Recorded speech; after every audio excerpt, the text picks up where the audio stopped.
Beautiful shot there.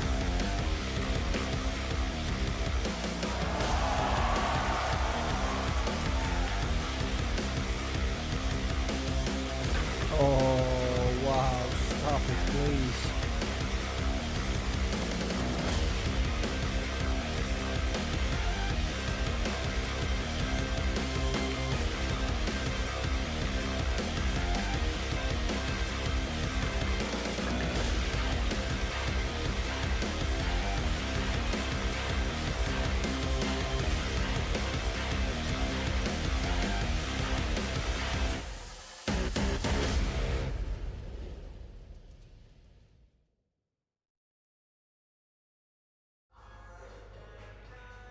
A very good morning to you and welcome to day 2 of the Little Monster Women's International Open, live from the Gandia Palace Hotel here in Valencia, Spain. Our first match is between Julian Sherman from the Netherlands and Wang from Taiwan. It's best of 3 sets all the way through to the final.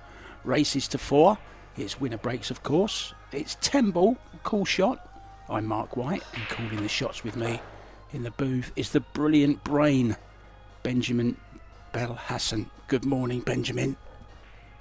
Good morning, Mark. Glad to be here with you in the booth for this losers round 2 match between the young Dutch. I think she's 19 now, and I was talking yesterday night with my mate in the booth, and she is no longer a junior, so she won't be participating in the World Junior Championships this week, but still very young and promising. Well, and to be honest, I've never heard about the Taiwanese girl, but you might have a few informations for us. Yeah, she's played on a lot of the Pro Billiard Series events throughout the years. From Taiwan. Nickname is Enzo. Now, I don't know whether that's because of Enzo Ferrari, whether she played quick or not. I don't think she does. I'm not sure why the name Enzo. But anyway, it will be the young Dutch lady breaking off, having won the lag. 30-second shot clock, 60 seconds after the break, of course, and 1 30-second extension each per rack. I nearly didn't recognise Wang, actually. She's got a new hairstyle, Ben. She's gone blonde. Yeah. I just realized now that I see him closer, now that I have a closer look, it's because of the hair, but I can recognize her. And you're right, she's played many PBS in the past. So yeah, she certainly has. And she's got a nice opening here on the one as well. Ben, to start, how's the table looking to you? 3 is a problem, obviously. Anything else you see there?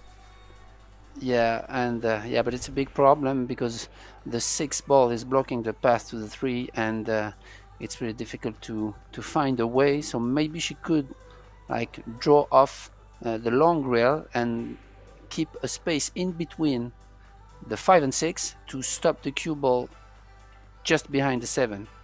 That could be a plan to keep the advantage in this rack. Yeah, just like that.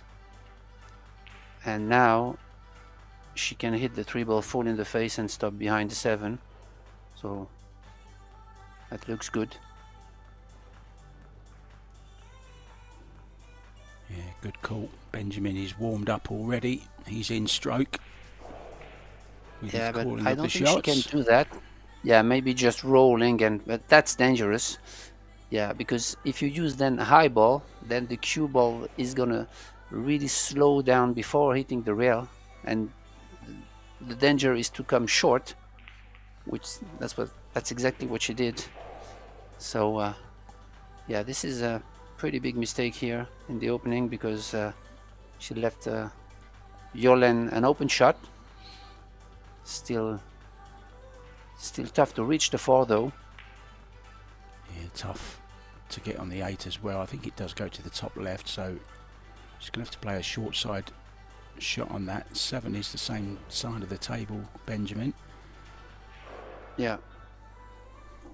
She made a good shot on the 3 though, and yeah, the 8 ball is a big problem now because obviously you cannot play the 8-9 combination, so you need to work throughout the rack, and the position on the 7 will be crucial. She really needs to be a little bit off angle on the 7 to draw back all the way down to the long rail. Yeah, she was struggling a lot yesterday night. She was coughing and she looked like she was really sick yesterday night. So she had a tough time against the Spaniards to go through. Hope she's feeling better today.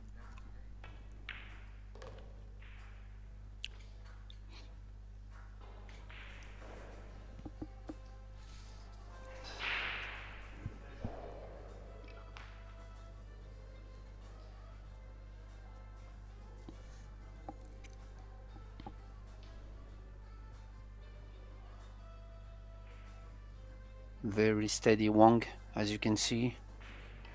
Very nice technique. Smooth stroke. Interesting little fact about Wang Ling. She's actually the founder of Zero Roll. It's like Zerolling means zero rolling kind of word. Billiard training studio in Taiwan. So good for her. And I remember her telling me once in Puerto Rico that she's got quite a few students under her wing. So it's not just playing the game for Wang Ling. She's also doing a lot of coaching, Ben, with the youngsters, which is nice to see. Yeah, definitely. It's as you mentioned, not only playing, but it's also about legacy, because she lives in a country where the pool community is really big and the level is really high. So you really want, if you are part of it, you really want to maintain that country into that greatness. So this is great to hear. Well, we've got viewers from all over the world, from Canada, from the US, from Asia, of course. I'm sure there's a few in from Holland as well, from the Netherlands, cheering on their lady. So here it's an interesting situation, Mark, because now she can glue the cue ball behind the 10 and send the 7 ball whether into the 8-9 or closer to the 8, so that it would make the position shot really easy. Missed it. Yeah. Okay, ball in hand, Benjamin, and it does go into the top left, so it's not all bad. She just has to hit this though. If she gives ball in hand to Wang Ling in this situation, it'll be easy to get the position on it for the 8. Yeah, she could have done a little bit better with the cue ball though, because now Yolene could go one rail just touching the 7, even if it's not easy. But if the cue ball were glued to the 10, then it would have made the shot a lot tougher. So small details, but big difference. Yeah, very true. Wise words there, Ben. But I tell you what, I think she was concentrating so hard on getting the cannon from the 7 to the 8 and the 9 that she just, maybe her focus was on the other rather than getting glued behind the 10 so much. Yeah. And you see the type of shot she just played. It's very useful for these reasons to play, sometimes to play carom, because you can understand better the path of the cue ball, and so she could have, using a little bit of inside, go in between the 8 and 9 again to make the shot tougher for the opponent. So this is ways of, you can always improve your positional play, your skills with playing safety shots. Yeah, there and was a lot carom is a of, great way to do it. there was a little nudge on that 8 there. Now I don't think the 8 goes any longer. It might do, but I don't think it does. It just got a slight nudge. Once again, though, This hasn't is a got good cue shot. ball tight in. Rails available.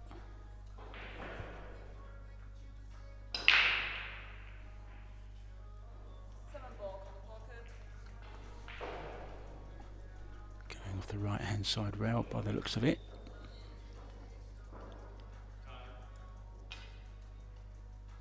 Just to remember to the viewers, it's call shots, so you really need to call the pocket.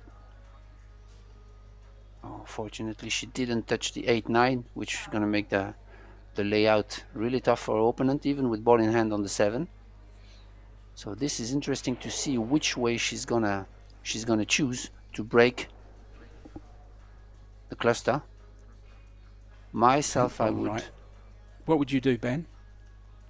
I would put the cue ball like just on top of the rack and try to go long and come from the long rail, but on the right inside to push the 10, the 8 and the 9. Yeah, just the way she did, but reach higher on the long rail,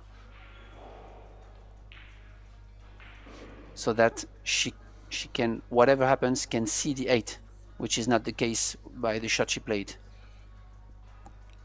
You want to make sure you're, yeah.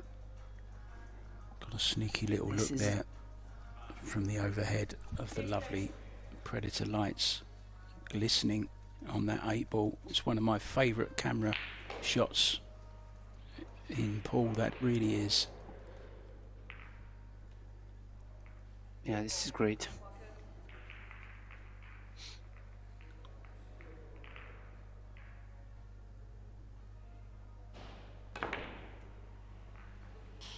Oh, she did call that pocket. She's called it. What a great shot that is. Exactly as called. Yeah. In one moment I thought that she hit the 9 first, but the referee didn't say anything, so I couldn't see properly from the position that I was in. So that's a great shot.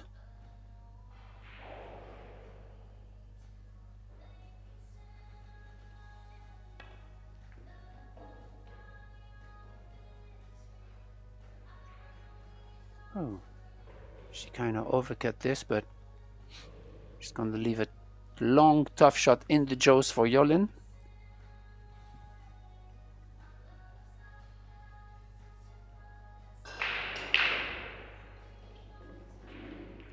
And the danger of this shot is if you hit it too thick, then the cue ball will track to the side pocket. So you really want to cut this really thin to go down table. Yeah, she's missed it.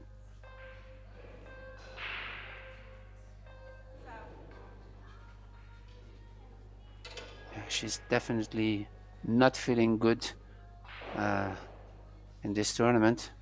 It's a tough feeling, but that's part of the grow, you know. It's always like that. Hopefully she will recover from it. Try to stay in the present.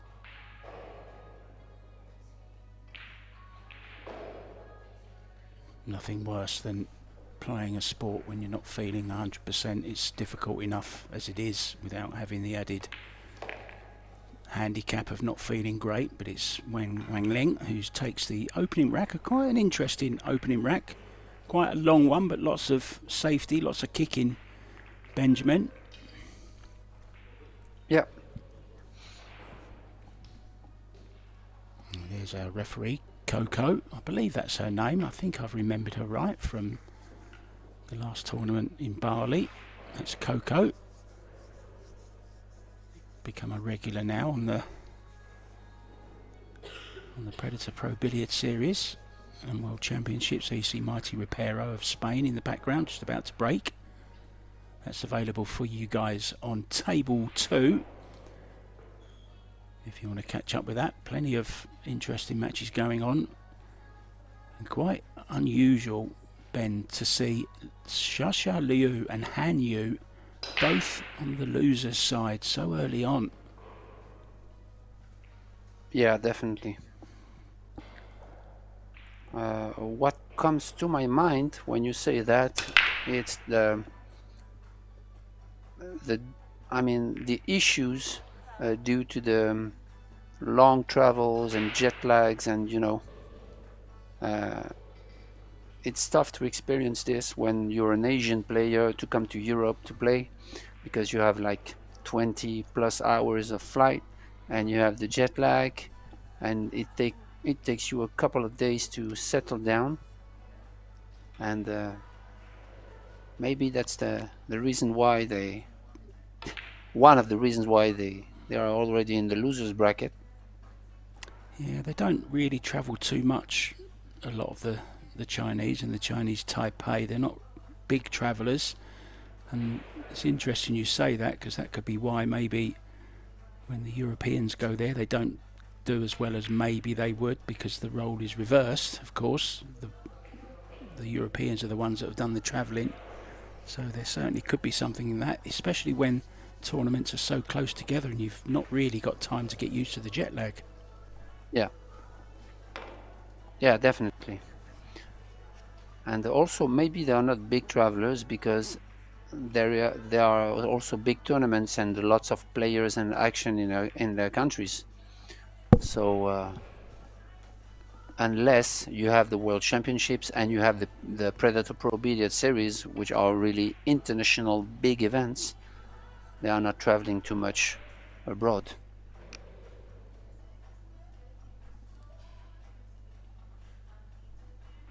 Got herself out of a little bit of a hole there, Jolene.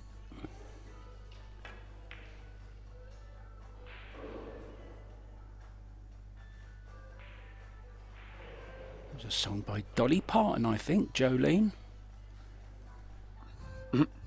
Yeah. I won't sing that one though, Ben, I promise. And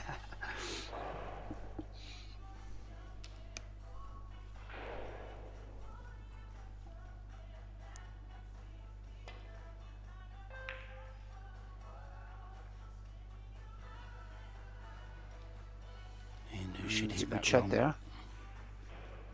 I think there might be an edge though. Oh no, there isn't. You're right. It's a very good shot, Benjamin. She'll be do well to hit it and get it safe is another thing. Yeah, I don't know if she can go short and long, like two rails. If she can, then she has a shot to clip the three and separate the balls also. The speed, yeah, that was the shot, but still, if she had hit it, and then she would have created space and maybe send the three ball towards the 7. Oh, excuse me, it's the 5. So, yeah, those are the type of shots where you can make difference when you make contact and you choose. Obviously you want to choose the side of the ball you hit to like counter the defensive play of your opponent. This is where the top players in the world make huge difference.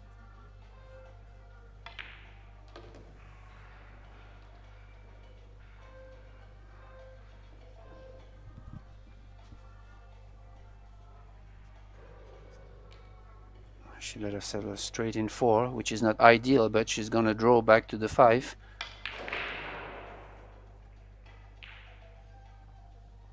That's okay.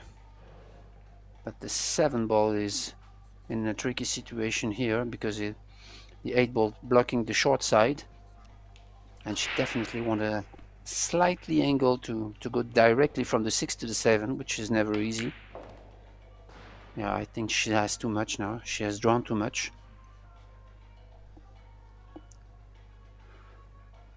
So she might have to power draw this one to the long rail and go across the table. Big stroke here. You really want to stay down and dive into the ball. Yeah, that's not enough. good effort, but tricky situation here, Mark. Yeah, I mean, to me, 7-ball on this back rail by the Predator cat you see on the table. Whoever hit it, this is a chance. Yeah, the thing is she couldn't get the cover actually by playing this shot, and another option would have been to cut really thin the 7-ball, to just put it like a few centimeters from its position and then go cross to the other long rail and behind the 10, kind of containing. That was an option. I don't see Jolene's name in the Scotch doubles, so it would be the end of play for her. But of course we do have the Euro Tour, which I'm sure she'll be playing in. The Euro Tour Open and the Euro Tour Women's coming up straight after, just a day's rest in between, and our man in the booth will be playing in that. How's your form been just recently, Benjamin? Are you playing pretty good as we see this 10-ball disappear? Yeah, I'm good. I had good results in national tournaments, and so I'm looking forward to the last Euro Tour of the year. Obviously, great event. Like, I believe the field is full at 200 players, so big names and stuff. So it's gonna be a challenge. It's gonna be fun. Yeah, of course. But A lot of the top names are here in Spain for the men's and women's opens, plus the doubles. So it just makes sense, doesn't it, to also play in the Euro Tour? So real stacked field, as you say, Benjamin. Yeah, I'm a little bit of surprised that Jolene is not playing. Didn't find a partner for the doubles. But yeah, so she came to play the Women's International Open, and then she's gonna wait like 5 or 6 days to play the Euro Tour, maybe. Yeah, I mean, I will have another check, but I've been through them twice and I didn't see her name. I know my eyesight's bad, but I haven't seen her on the list. And I'm very surprised she doesn't have a partner, to be honest. Good young player. Yeah, especially being in the Netherlands with a lot of players, a lot of good players. But well, listen to this. Marco Teutsch is playing, but he's playing with the young lady sat in the seat there. He's playing with Wang. Okay. That's a little bit of a coincidence, isn't it? Yeah. Yeah, I think he lives in New Zealand and he travels to Asia often, so maybe that's why he's connected with the Chinese Taipei players, maybe. Yeah, definitely not on the list of players anyway, Jolene. So she'll have a little bit of a respite. Time to get better. Time to get back to full health, Benjamin. Yeah.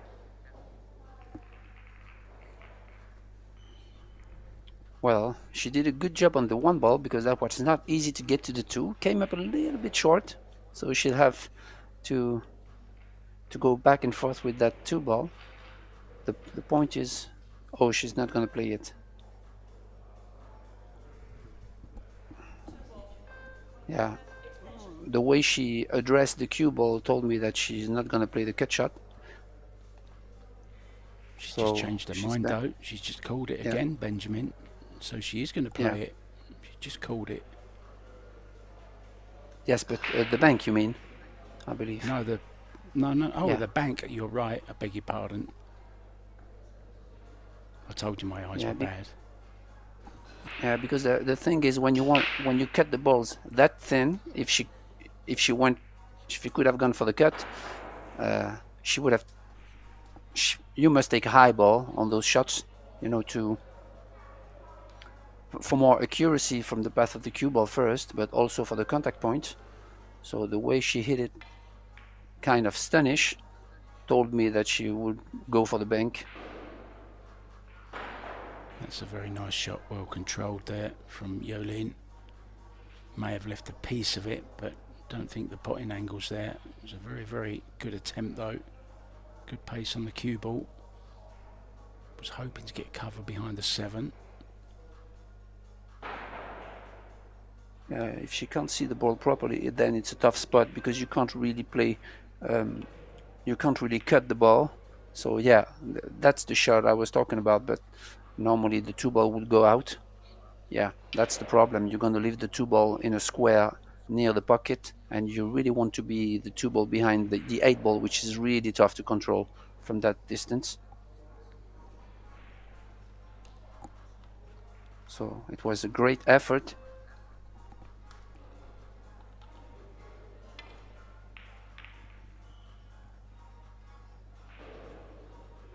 Good safety for both players there, good shots. Yeah, young eyes, thin contacts. I don't mean contact lenses, Ben, I mean contacts as in contacting the ball.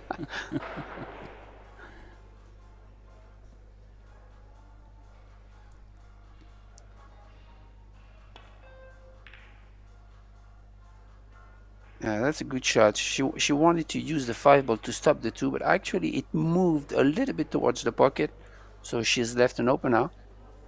Tough though, but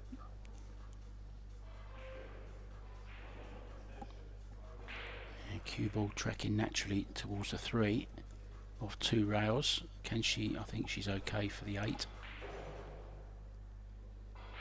yeah, but she's gonna have, I think, to jack up if she want to avoid the 8, but mostly to get a position on the 3. So yeah, the problem was the 8, and she decides to put the energy in making the ball and to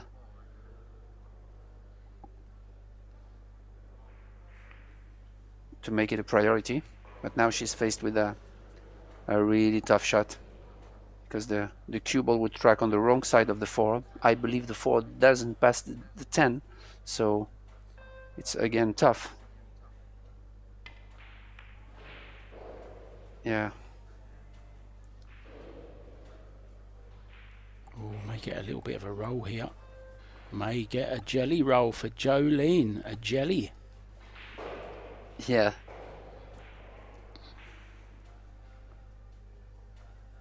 But she understood quick that pocketing the 3 ball on the top left was too tough, plus no reward because she couldn't get position on the 4.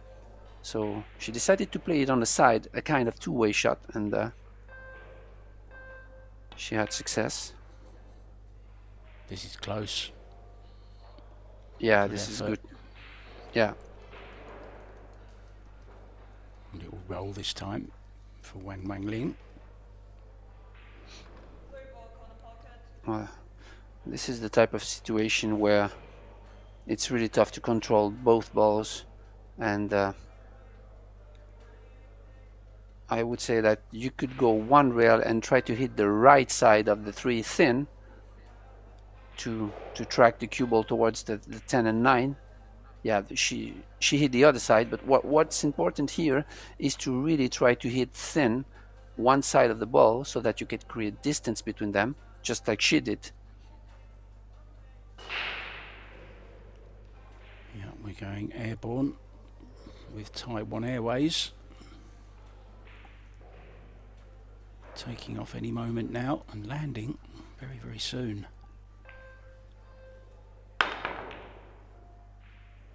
This is also good. Try to create distance. Great shot. Couldn't get more distance. There's 9 foot between them balls. Yeah. Very good shot indeed. Well controlled jump shot. Exactly as played. Yeah. And sometimes in this type of situation, you can't do better than the containing. So what she can do here, the better she can do, I believe, is to just bank slowly the 3 to the 5. but it's really tough to do because of the distance. And if you decide to use speed, then you will leave the tables in the center of the table just like that. And she doesn't look well at all, does she? You can just tell from her body language that she's in some kind of discomfort.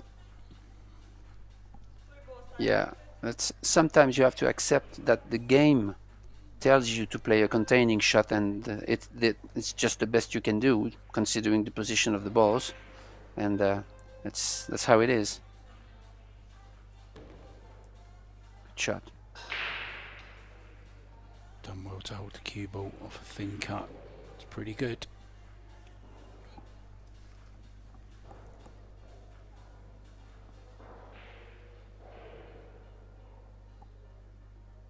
I like the way she addresses the cue ball, using her cue to go down straight into the line.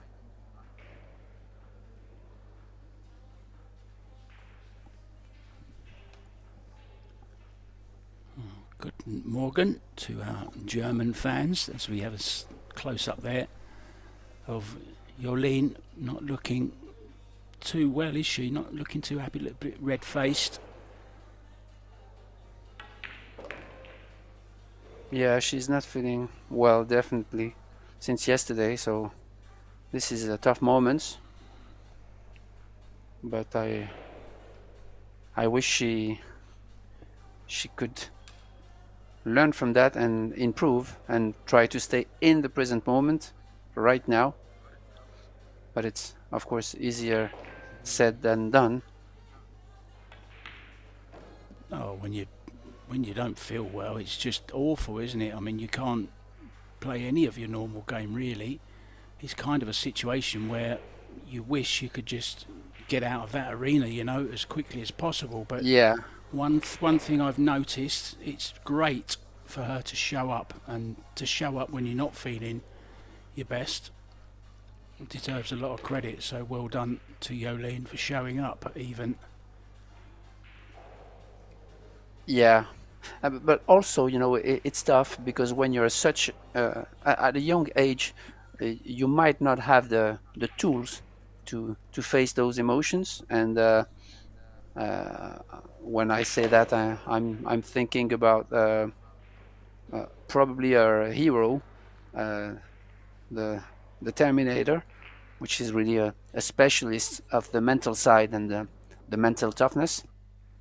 And when you're such young, it's really tough because sometimes you don't know what to do. So nowadays you have a lot of, you know, content, and especially, for example, the course, the mental course of Niels, the Terminator, which is very useful with a lot of tips and stuff for the mental games. I'm not sure how much that would help somebody that's physically ill, though. If you're ill, you're ill. Much you can do about it. Everything goes out, doesn't it? But Wang Ling has missed that 9 ball. Announce here to get a rack on the board, and a whole lot better just to get 1 rack on the board. I think she has to go for this. Only trouble is, I like to play these with a bit of left-hand spin, and she did. Now, has she had any luck? Well, she's got a shot at the 10, Benjamin. It could have been worse. Yeah, it's still tough when the balls are so close. You really want to use your best timing to hit the ball properly. It's there. That's good. It's there. Good shot. Now then, a topic which I've done a lot of research into just recently. I've even spoke to people that have written PhDs on the subject of the brain and its relation when you're playing pool, any cue sports. And one of the things I discussed with him was the use of headphones. Now, the doctor told me to play the game of pool, you really need all your senses to play to a high standard consistently. Now, I know there's other examples like Shane Van Boening, of course, who very famously is deaf, or not totally deaf. He can hear with his hearing aid in. I was wondering, Benjamin, what your thoughts are on practicing with headphones, with the earbuds. What's your position on that? The thing is, I don't do it myself, uh, but I thought I don't know I didn't research of the. I have no idea of what's happening in the brain when you use AirPods, but I don't like it because I can't really, concentrate on two things at the same time. And when I'm listening to music, it's kind of, emotional, because obviously when you listen to music, you love the music you listen to. So I'm kind of immersed in the music, and I can't do anything else. And it's the same with pool. So I don't like to do it myself. So, but I'm curious to discover what doctors told you about this, because I saw many players using the AirPods warming up or even practicing, and but also warming up before matches. And yeah, I don't do it myself because I don't like it. I've heard from several players who use them, and sometimes, especially when they're practicing in a public room, not at a tournament, just in general practice, that some of them even wear them just so they can be left alone to practice rather than people coming up and asking for their autograph. And sometimes they're not even playing anything on them. That's one part of it. But the other part, and I did this as an experiment, and I tried to play with music playing in earpods, and I just couldn't play at all because I couldn't hear the balls. And I think hearing the balls is a big, big part of the game. The sound of the contact, the concentration on that you need to play pool is hard Yeah, enough already without a distraction. Now, some people say that fans are a distraction, applause, noise, people opening candies in their line of sight, or whatever. The sound of candy wrappers can even put some players off, particularly in snooker.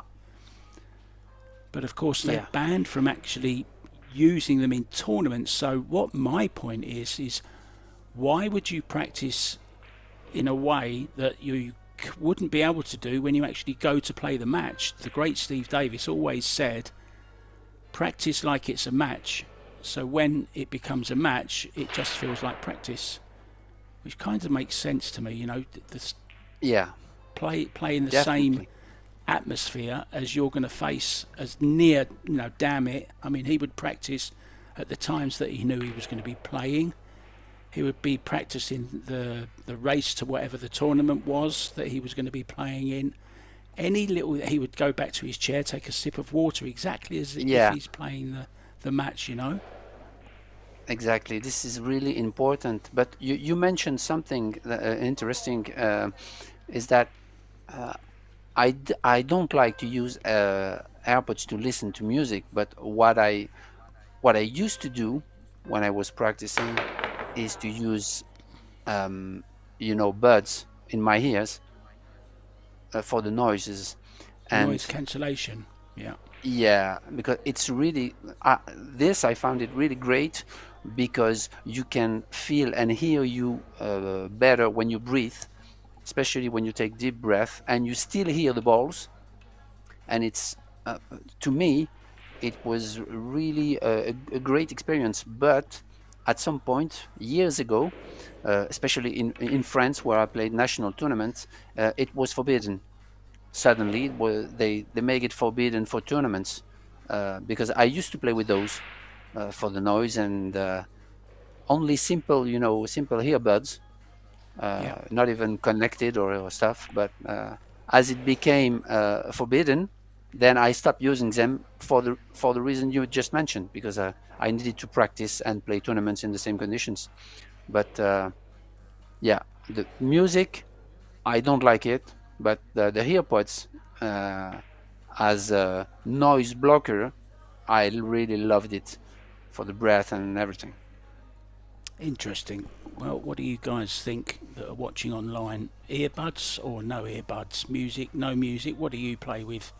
Let us know as we see Wang Ling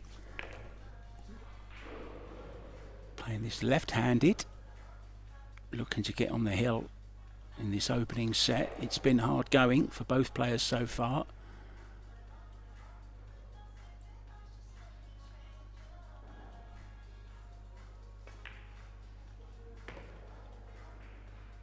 Really smooth. She's really steady, and I really like her style, because she's really smooth, and she controlled the speed of the backswing and the last foreswing really good. And on slidey tables and fast tables like this, I think players that have a slower stroke have an edge, because you really can control the speed better. For example, Yeah.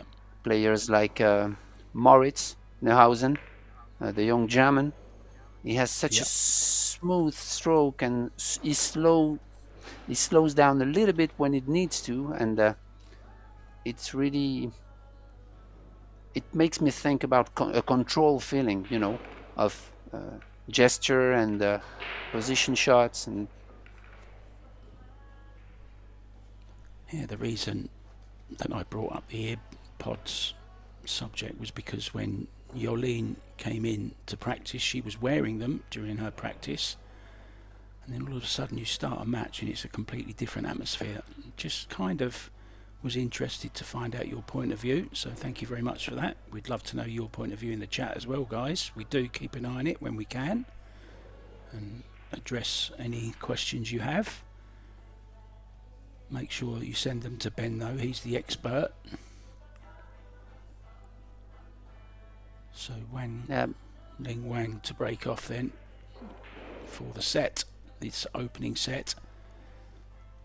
Race to 4, best of 3 sets. the 4-railer goes to the bottom right. Push out situation here for Wang. Never easy, as I always mention. Leave something tough, but not too tough. This is the part of the game I love, because it's really interesting. You really need to play a chess game before, at the beginning of the rack, so it's really interesting. Yeah, battle of I wits, remember isn't it? I remember a time where a 9-ball was playing with push out on every shot, but they stopped doing this because it was too long games. But at the beginning of the rotation games in 9-ball, they used to play push outs on every shot. If you want, you could. On every shot, not just after the break. Yeah, exactly. Wow. That means that means every time you come up with a tricky situation, you could roll out the ball, but you ask your opponent a question every time. So that was 2 long matches. Yeah, I don't think I'd like to watch or commentate on those rules, to be honest. Yeah, just like it was a little bit before the Texas Express rules also, because in 9-ball, as you may know, before the Texas Express rules, as long as you, for example, if you scratch on the break and pocket 3 balls on the break, then we move the 3 balls to the spot. So that was also very long and tactical games. I just had an interesting response actually from a guy called Chris Lee. He says, I think having your opponent wear earbuds is rude. You end up chasing the attention of that player when calling pockets or announcing safeties and push outs. It's a good point. Yeah. Actually happened to me Yeah. in a tournament once. My opponent was wearing earbuds. I called push out. He wasn't really paying any attention, and I did call push out twice. Saw he was wearing earbuds and thought, I'm not saying it a third time. And when he came back to the table, he picked the cue ball up. He thought I'd fouled because he didn't hear me say push out. Yeah, that's crazy. The thing is, it's a different story to hear music for preparing a match, meaning when you are in your room or when you are in the audience waiting for your match, like an hour before, because you could listen to music to pump you up or to slow you down or for whatever reasons. But it's a totally different thing to practice with the earbuds. Yeah, totally agree with you there, Benjamin. Somebody's saying in the chat, no earbuds, they become a crutch. You tend to rely on them. I totally agree with you. Thanks for that, Lebevu.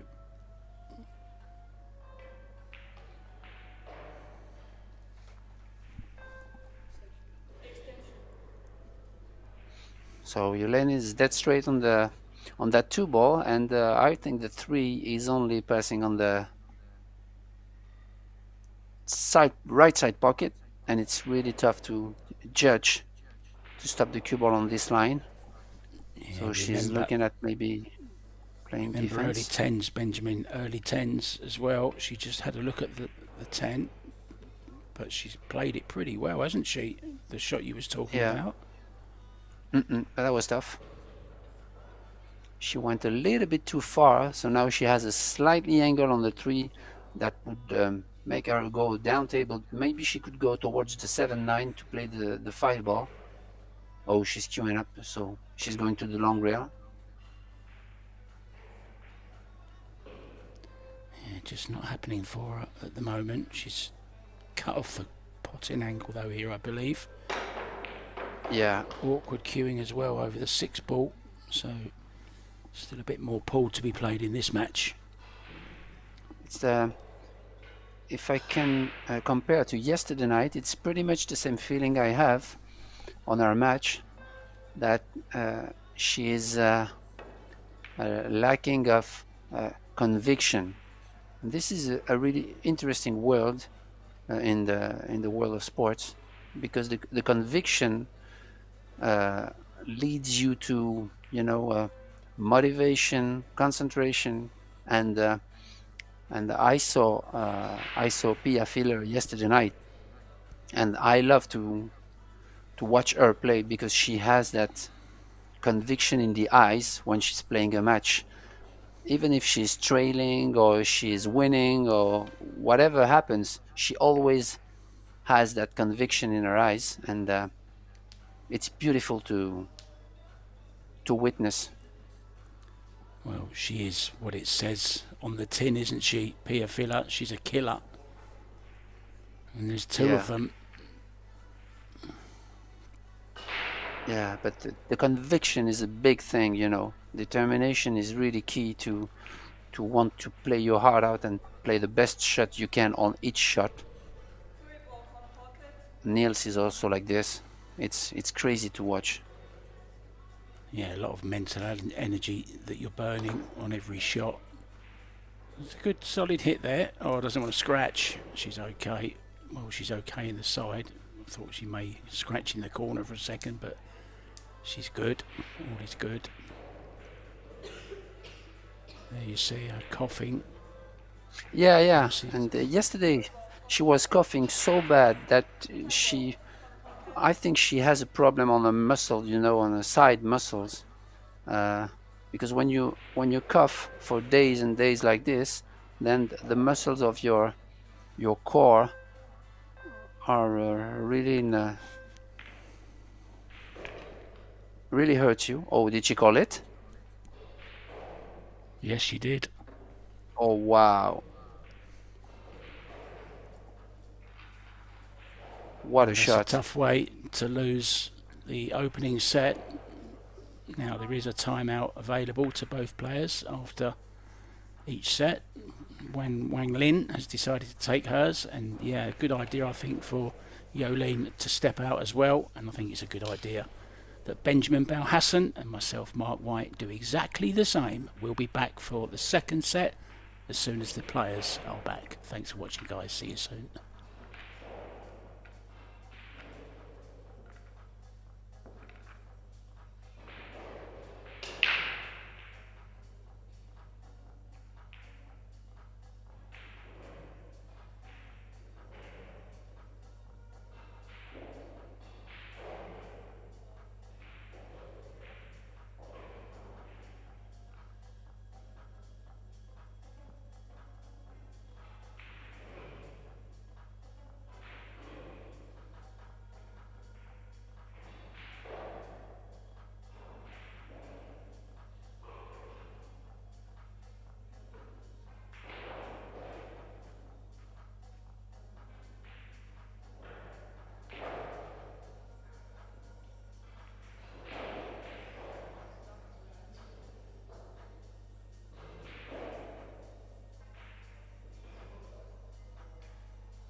very warm welcome back to the Gandia Palace Hotel here in Valencia, Spain.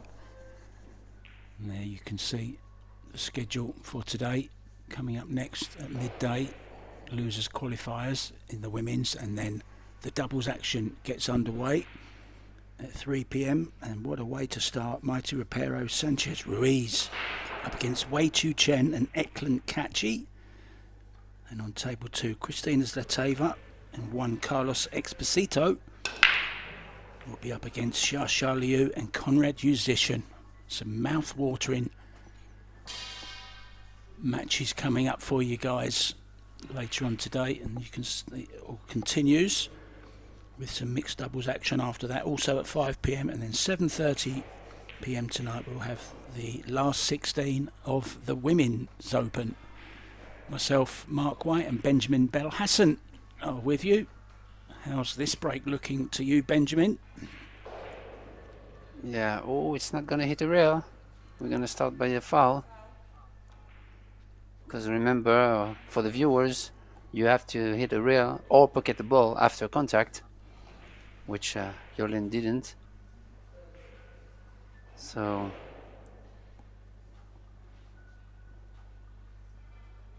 everything is open, so I don't think she will elect to play the 3 fouls here.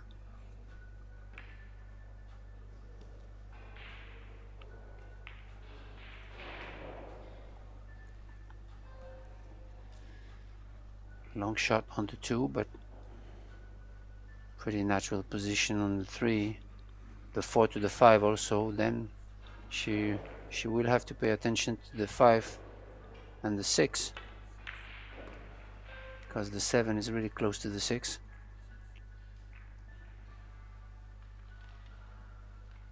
Should be okay though. Just enough angle just to draw straight up for the 4 ball here.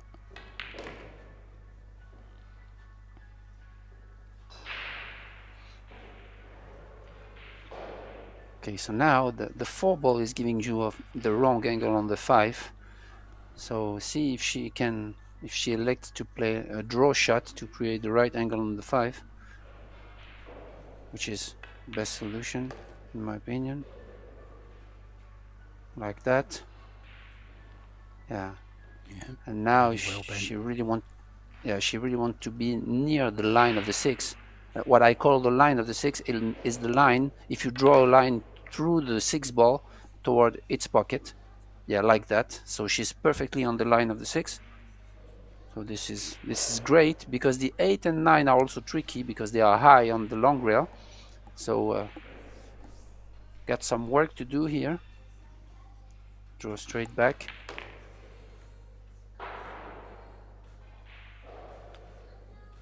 And now she really wants to be as flat as possible on the 8 without being behind the 9. So it's kind of Stanish with a touch of left.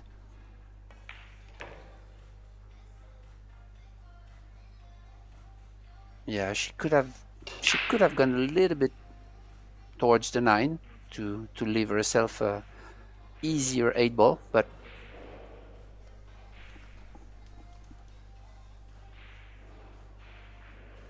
big stroke here.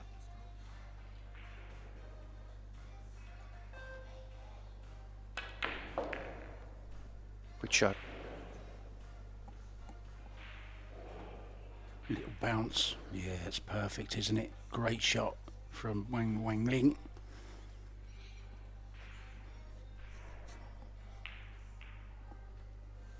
Stand follow. Oh, she just rolled it. Why not?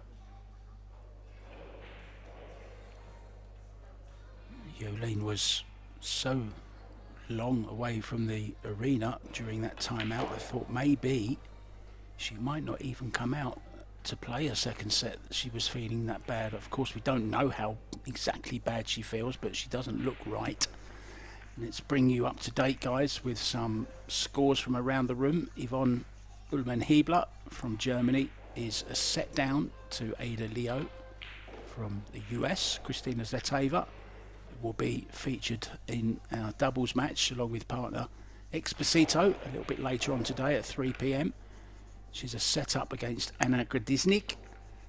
Zhang Muan, one of my favourites to win. Got badly beaten yesterday by Kelly Fisher. Kelly told me that Zhang Muan made some uncharacteristic mistakes during her match with her. Didn't play as well as she did against her in Bali. She's a set-up and 3-3 in the second set with Swiss Shirin Valeri, and Devar is a set down and 2-1 down to Shasha Liu. Han Yu a set up and 2 racks up in their second set. Back to this one when Wang Ling to break off, looking comfortable. 4-1 in the first set, 1-0 in this second set. Oh, the 8 ball dropped. Was it the 8 ball? I think it was the 2. Yeah, 2 ball. Oh yeah, the 2 ball. Kind of a cut break this time, a little bit off on the break. That's why the cue ball went down to the short rail. Still push out situation again here. Obviously a push out for a safety, because the 1 ball is blocked by the 4 on the top left pocket.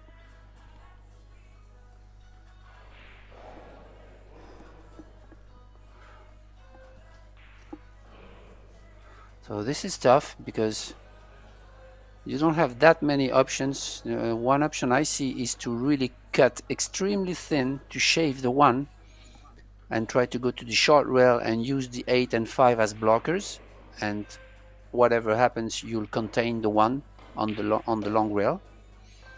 But that's tough because you're far away, it's a rolling shot and you're close to the rail. The other option would be to hit the 1 a little bit thicker and try to avoid the 5 on the way back with the cue ball and use the 6 and the 10.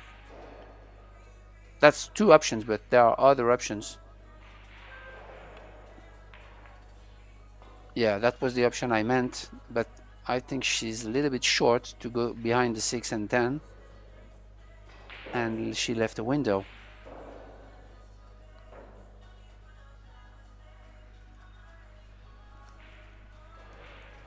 Yeah, I've seen a few questions about why Joshua isn't here and why David Al-Qaedi isn't here. Well, they were booked in to play here, but then of course they both made the Mosconi Cup, so they didn't travel to this. So Pia won't be playing with Joshua, she's playing with Dennis Grabet in the doubles. Sanchez Ruiz, of course, who didn't make the Mosconi Cup this year, is playing with Mighty Rapero. That's coming up at 3 o'clock for you.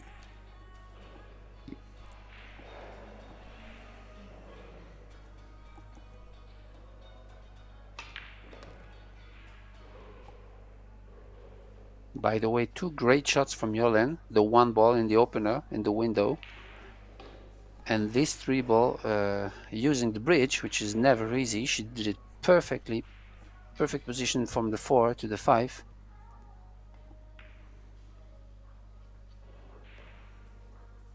Then we have the 8 and 9 pretty much in the center of the table, which are also big balls, big blockers for the road to the 7. So a little bit of work to do. Oops. Oh dear. And she really can't believe that one. Just maybe took her eye off it, not focused 100%. And these side pockets, as we've seen in the past, are very, very small. Doesn't matter what angle you're playing, unless you're straight in, they're still very, very tight. So there was a good chance there for Yolene. Oh, what's she done here? Oh, just a little nudge on the 8. Got away with it slightly. Yeah, that was this tough. Is confidence, playing with left hand from this distance.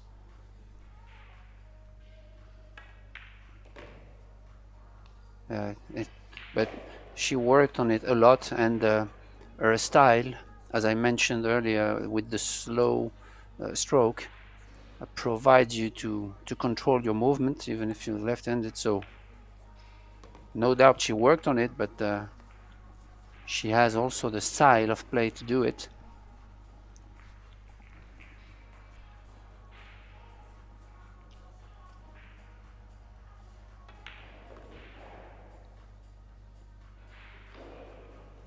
And now she's cruising.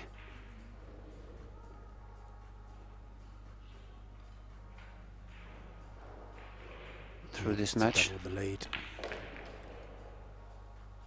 Things looking very bleak for Yolin Sherman at the moment. It's all going Wang's way.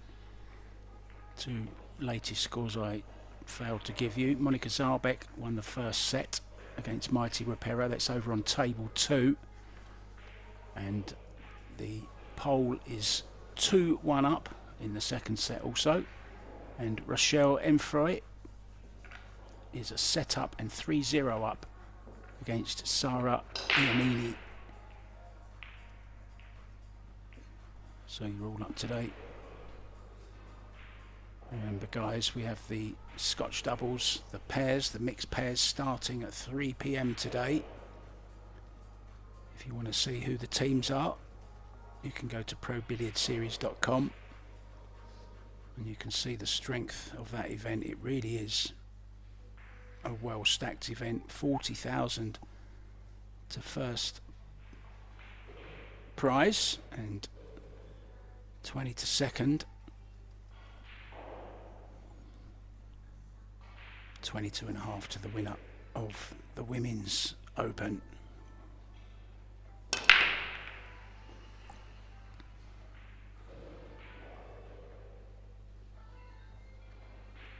Yeah, the thing is, concerning the previous rack, Yolene made really 3 great shots, and she took advantage of the safety battle, but then missed an open shot on the 5. So the thing is, she did the job, but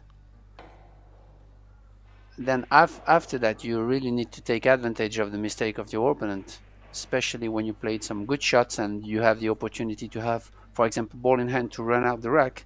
And that's what she did on the previous rack, but tough mistake on the 5. So she's playing sometimes really great shots, and then a lack of consistency, I would say. Yeah, I think if Wang can get over, or get on the hill I should say, I think that will knock all the stuffing out of Yolene. It will be a hard grind to come back from there, especially how she's feeling. But she has a chance here on the 1. Didn't really get hold of the cue ball though. A little bit snatchy, a little bit quick on the stroke, I thought there, Benjamin. Yeah, that's her style also. She's not like taking too much time when she goes down on the ball, but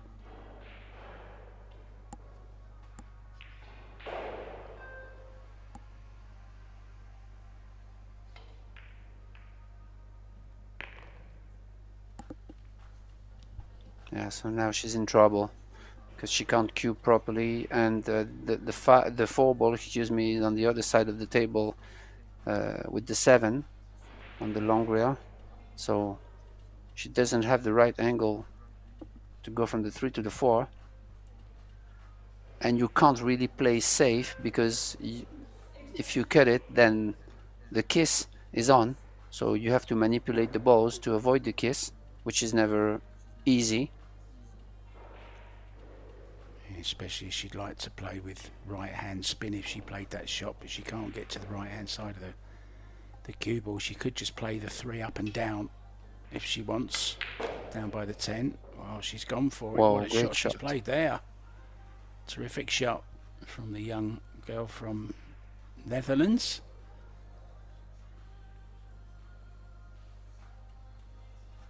So now, yeah, the 5 is available on the side pocket, on the right side pocket, so she needs to draw long, deep into the 4 like this. Perfect. This is really perfect.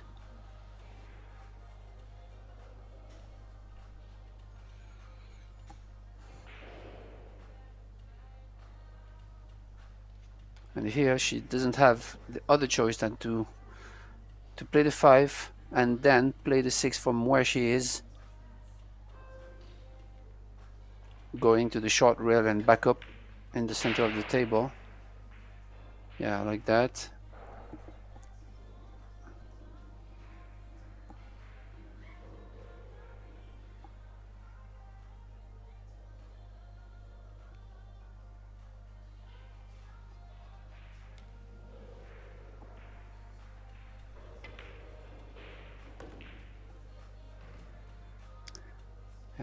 A little bit flat on the 7 ball though. She could have done a little bit better with the cue ball, but should be okay.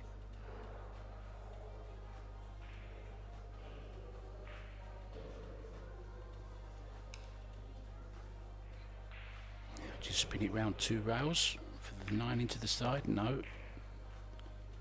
Oh, yes, she has.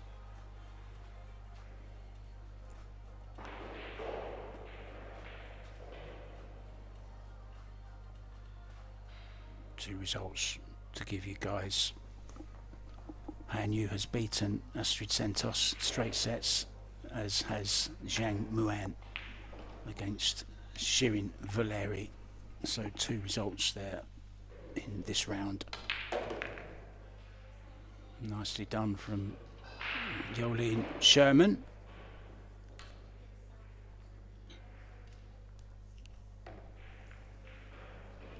That's all she needs, you know.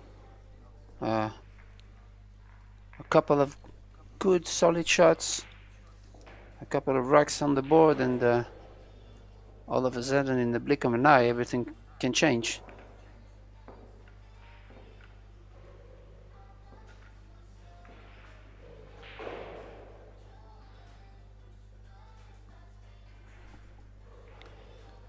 You see confirmation of what's coming up for you guys later on, midday. Losers qualification, tables 1 and 2, and then the doubles gets underway. Mighty Rapero and Sanchez Ruiz, the man of 2023. They will be up against Wei Chu Chen and Eklund Kachi. Christina Slateva and Juan Carlos Exposito will be on the other table against Shasha Liu and Conrad Musician. Breaking from the centre then, Yolene. 2-1 down. Oh, good solid hit, wasn't it? What a great hit that was. Yeah.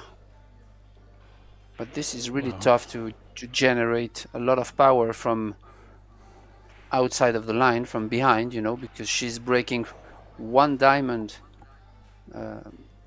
behind the head string. So it's really tough, but she did it very well. The good cue ball control, but unfortunately for her, no balls and an open shot for her opponent.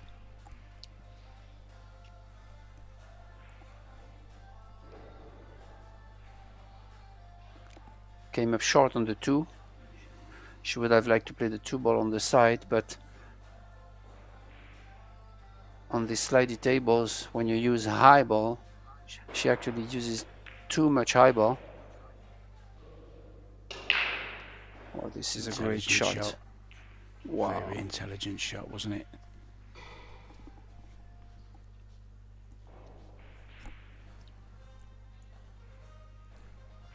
Yeah, in a tough spot here. The Yeah. Dutch girl. What can be done? Well, not that much. Maybe you should go 1 rail straight to the short rail, avoiding the 9. But the 2 ball is a small target because it's right in the middle of nowhere. This makes the hit really tough. Yeah. If she doesn't use stun, then she would come wild. Yeah, this way it's okay. She really need to stiff that bank with some stun to make good contact. That's what she did. Can she drag this cue ball in behind the 7, play the 2 just past the 7? It's a touchy little shot. Yeah, that's tough, but I think she can. Good shot there. Nice. Really nice because of the 5 ball. The 5 ball doesn't allow you to go to the long rail first, which makes the hit really tough because you can't really go to the long, to either one or the other long rails. So maybe the 4 railer is on. I don't know. It's tough to judge from here, but I think she's going 2. yeah, I don't think the 2 ball. I don't think the 2 rail was on. Sorry, maybe the 4, but it was really tough to judge. Good safety shot from Wang.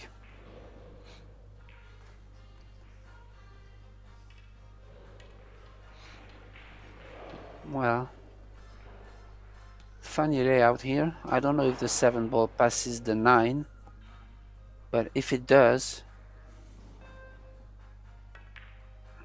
could be better for Wang. Because if it's not, yeah, moving if the it's cue not ball, going, moving the cue ball with the cue, she came very close to using the tip to move it. And if you do use the tip to move the cue ball with the ball in hand, it is a foul. And ironically, it was during a final of Germany against Taiwan, where Chang Jung-lin, the great Chang Jung-lin, who sadly passed away earlier this year, it was him that actually did that foul. Was called by John Lehman in Puerto Rico during the finals. I actually was standing next to Wang Ling, having, back in my drinking days, a drink with Wang as we stood watching it, having a chat about Paul and everything Paul, telling me all about her academy.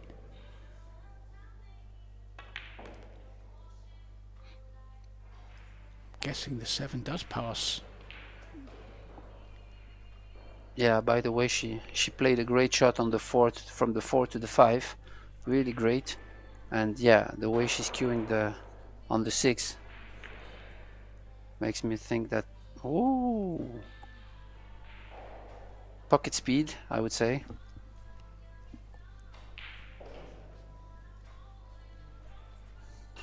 But yeah, this is tricky from the angle we have. Can slide it off the long rail though, can't she? Playing very generous, these pockets at the moment with the new cloth, new balls. Yeah. So another key shot. She's had a few key shots in this particular rack, and this is another one, Ben. Yeah. Yeah, you don't want to hit the cue ball, the 8 ball too thin, because you are going to be rejected straight to the 9, straight into the 9. So that she did it perfectly. She maintained the right tip position on the cue ball. Those are typical shots of rotation games.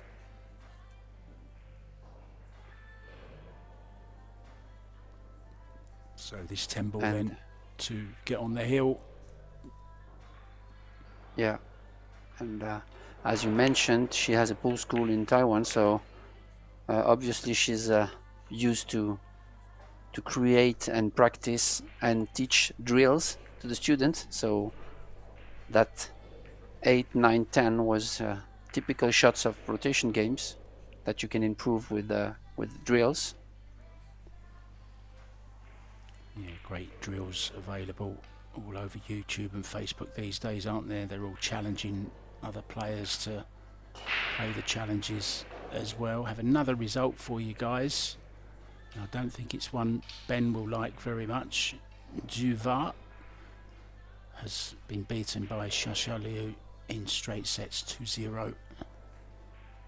Yeah, she's actually the mother of Rachel, who is also playing in the losers on the loser side today. Uh, she's actually 15 years old, I believe, and she has won the European under 17 10 ball championship. So she's a European champion, and she's starting her pool career. So that's nice to witness, as I'm one of the dinosaurs of the French pool. So it's nice to Well, witness the you new may generations.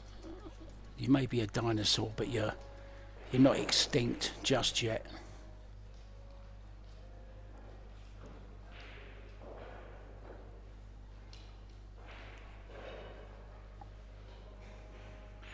Yeah, but she's promising. But the thing is, when you have such a young age, there are things that you need to understand about hard work, to learn how to persevere, and sometimes you don't really got some points. And now I'm almost 50 years old, so I've been to a lot of places. I met a lot of guys, a lot of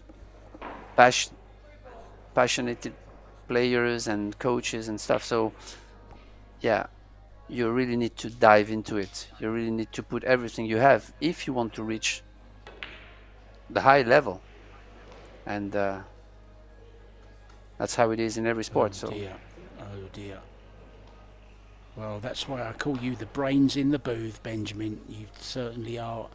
But of course, there are some dinosaurs that are pretty good at one pocket as well. T-Rex, of course. Yeah. So a mistake there, positional wise, from Wang. Yeah, she played a good bank shot though, but a kind of two-way, because she made the 3 and she almost had position on the 4, but tough position of the cue ball behind the 10. Yeah, it's a half chance for Yeah. Yolene here. She has to take it, Benjamin, on the hill, of course, Wang.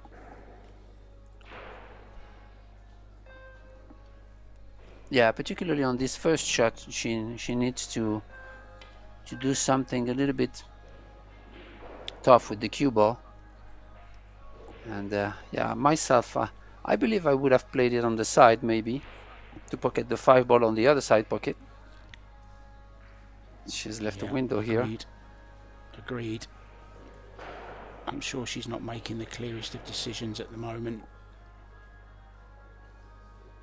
You have to feel for her.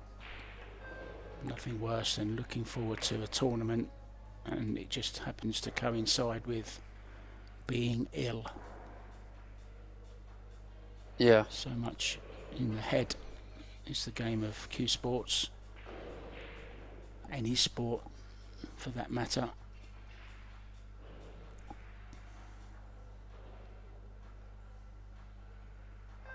Interesting situation here to go from the 6 to the 7. Yeah, this is perfect because she has to go long across the table and she will catch the line of the 7 almost automatically from there. And you don't need to be like, you don't need to care much about the speed, because as long as she went a little bit too high, but still okay.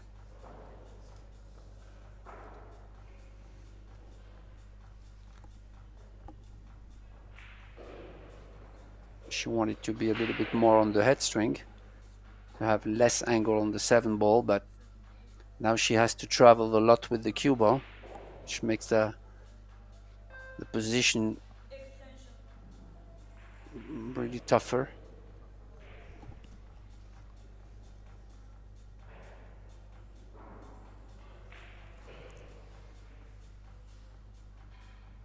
Going around the angles, I think.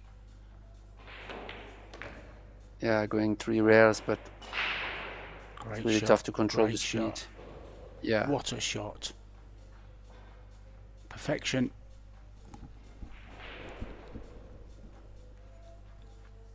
Very well executed.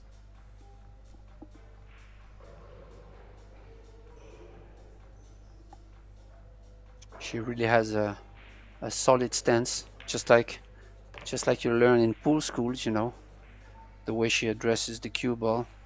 It's really nice, solid. A little bit awkward here, gonna have to use a side route, draw with low right.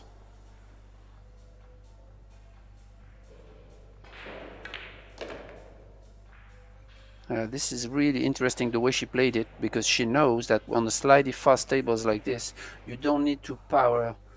You don't need the power that much. You really need to control, even on big shots like this. So that 10 ball signifies the end of Yolene Sherman's participation in this particular tournament. She'll have to wait for the Euro Tour, but on goes Wang to losers qualification, and that will be up next at noon. It's high noon in losers qualification. Thanks very much to Benjamin Belhassan and myself, Mark White. We will see you, Ben and I, for the next one very, very soon. Until then, take care. Go get yourselves a cup of tea, maybe a sandwich, and we'll see you soon. Ta-da.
extension per rack. If you call your extension,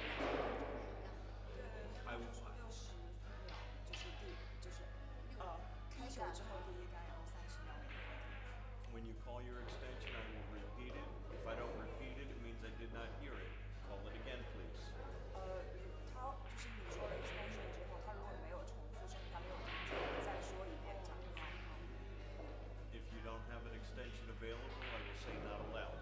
如果你的 extension 已经用完了，他会说 not allowed。那我可以问他吧，比如说等一下会讲，那里有2张牌，等一下会讲。他先解释。Yes, the cards are sitting up there to determine whether you have an extension or not. You're the yellow card. If you see it, you have an extension available.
Yeah,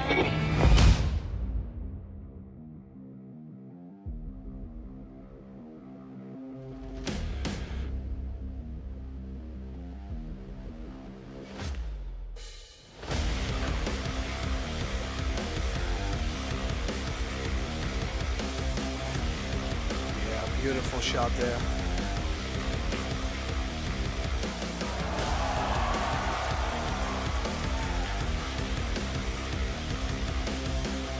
Oh, wow. Stop it, please.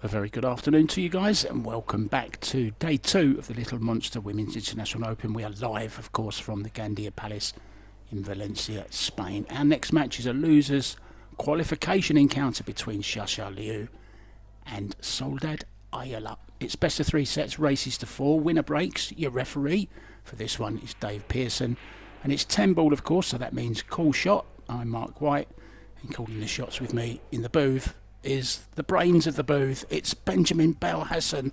Hey, Benjamin. Hi, Mark. Well, we are here back again, and yeah, it's going to be a big match here because, as you mentioned, it's losers qualification. So, meaning the losers are going to go home, and the winner is going to get to the last 16 into the money. And so remember, it's a 75,000 prize fund here, meaning reaching the last 16 is a paycheck. So yeah, big pressure. We expect the players to have strong determination and will to win. Well, I told you not to mention in the money because I always have to sing when you say that. I'm in the money. I'm in the money. Yes, you're right. One of them will be in the money, of course, all chasing, though, the top prize of $22,500 US. And it will be Xia Liu. We saw her on this table last night get beat, sent to the one-loss side by Pia Filler. And the opposition today is no easier either for the young Chinese lady, because Soledad Ayala from Argentina can really play this game as well. So ball down, Benjamin, take it away. Yeah, I already saw play the Soledad Alaya, and I think she beat Yasmin Ushan in the last Euro Tour I've been, and so she definitely can play.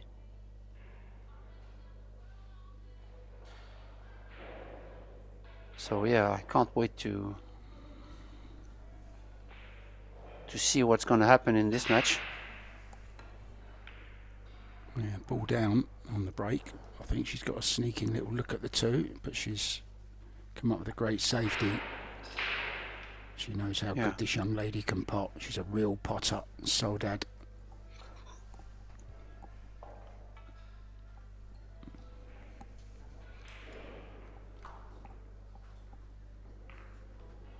Yeah, there's no easy way out here. Yeah, she's looking at going long and long. What could be ideal is if she touches the 2, then oh, that's too hard. I thought she would play like soft to try to go long, hit the 2 and stay behind the 6 and 8 slowly. Obviously, this is tough to do, but that was I think the only shot where you can value something if you execute it properly. I think she was having a go at the famous 2-ball Z shot from the great Efren Reyes there. That would have been some shot from there, wouldn't it? Yeah.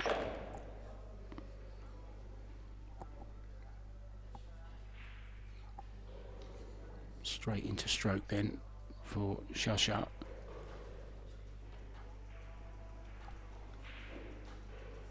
Was playing late last night. after getting sent to the one lost side. Played with Good so shot much there. right hand spin there, Benjamin, wasn't there? Lots of right Yeah. hand spin. Yeah, that was tough, but it slowed down the cue ball always when you use inside spin, so that's why she came up a little bit short here.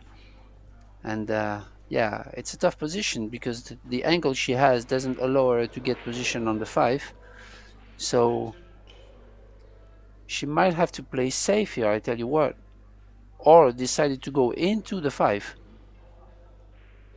Withdraw.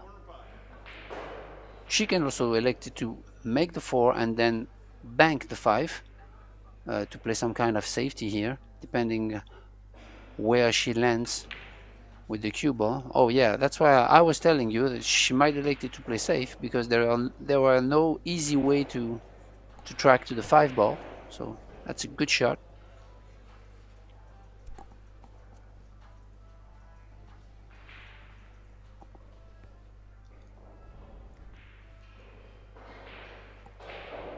The thing is, nowadays you really want, when it's possible, you really want to avoid to leave a jump shot for your opponent, because the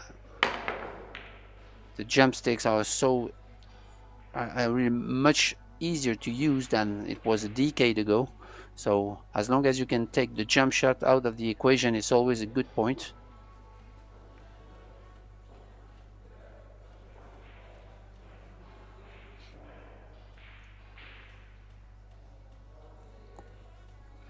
Left distance, but this is on for Shasha. Oh, lost the cue ball. Lost the cue ball, I think. Does have an edge, so it's going to be a safety. Down behind 9-10.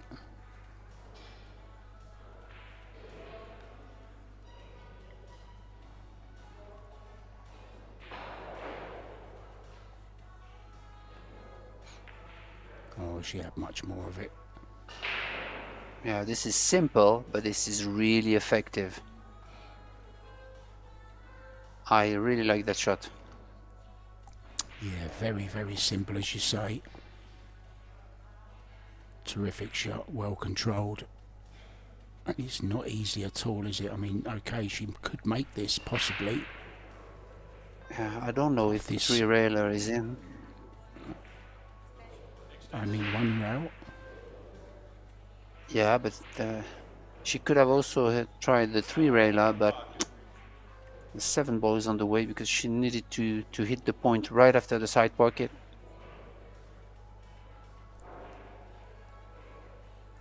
If she does make it, Benjamin, she'll be on the 6, that's for sure. Yeah.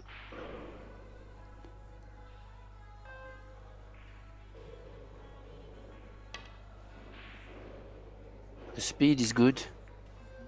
Yeah, the speed is really good. This, yeah. Great hit from the Argentinian. Yeah, and most of the times when you choose the right speed on those kick shots, the results is showing, because the speed is a really a big and important criteria on kick shots.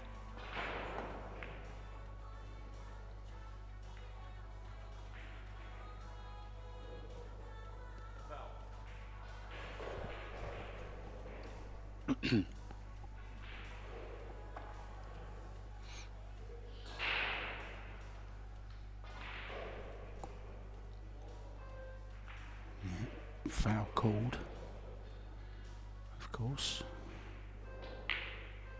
I think she really wanted to hit the 5 ball thinner and try to hide behind the 9-10. That was tough. She was queuing above the 6. Yeah, nasty queuing, wasn't it? Over the top of the 6.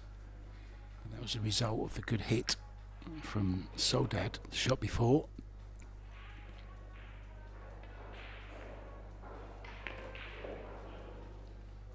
Nicely played.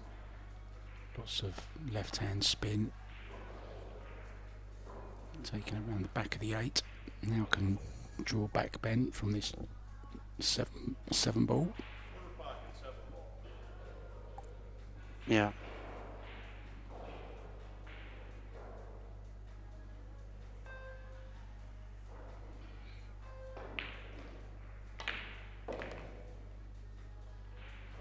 Well, this is where I liked myself to really draw this, really draw to the short rail, so that when you hit the short rail, then you will have the great angle to go one rail to the 10 ball. You know, because there she's a little bit flat and she has to do some work with the cue ball. Yeah, I like that. She did it perfectly, but still. Good shot. You're a tough taskmaster, Ben. You're a tough taskmaster.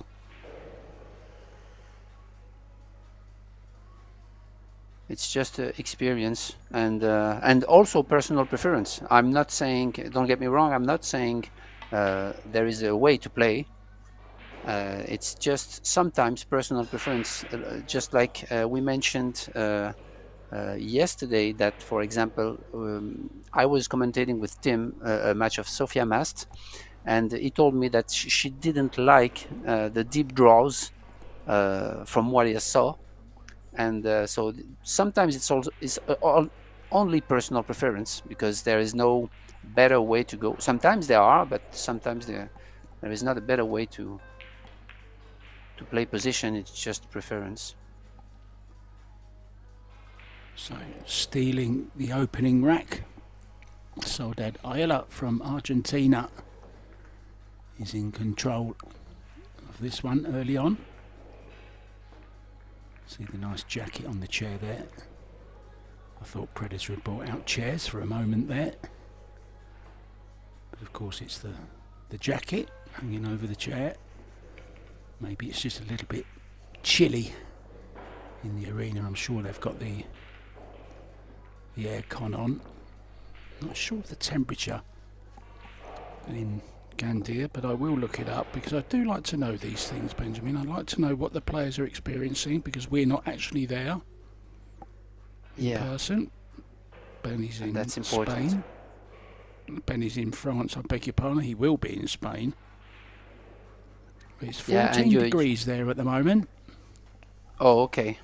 But yeah, as you mentioned, the conditions are really important, because sometimes if the conditions are, for example, humid, or if there is no AC, or if it's dry, obviously the conditions of play are changing during the day, and also because of the weather outside, and so it changes a little bit the conditions.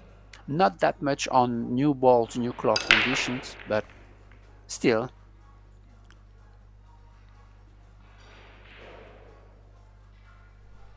In case you want to watch the other match on table 2, it's Bojana Sarac against Kristina Zleteva, the Zlaya. They're in action over there on table 2. We'll keep you up to date with all the other scores, guys, as the matches continue. Early days, of course, in all the matches, so nothing to report just yet. You can keep an eye on everything, the bracket and all that good stuff, if you go to probilliardseries.com.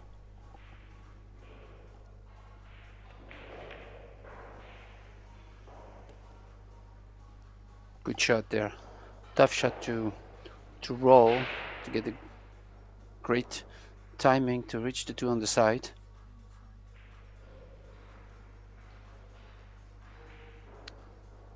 The point is you really want a slightly angle on the 3, but not that much, because the 4 doesn't pass the 5, and also you don't want to cue above the 7.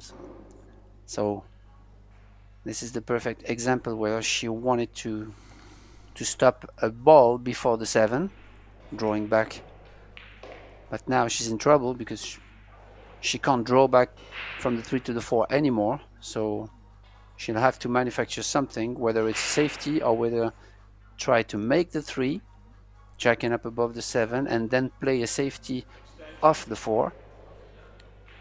That's tricky. I wonder, will she cross it over, play thin off the 3 for a safety?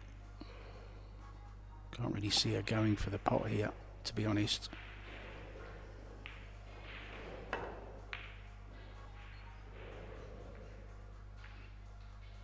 Good shot. Still Yeah, leaving little a bit unfortunate. yeah.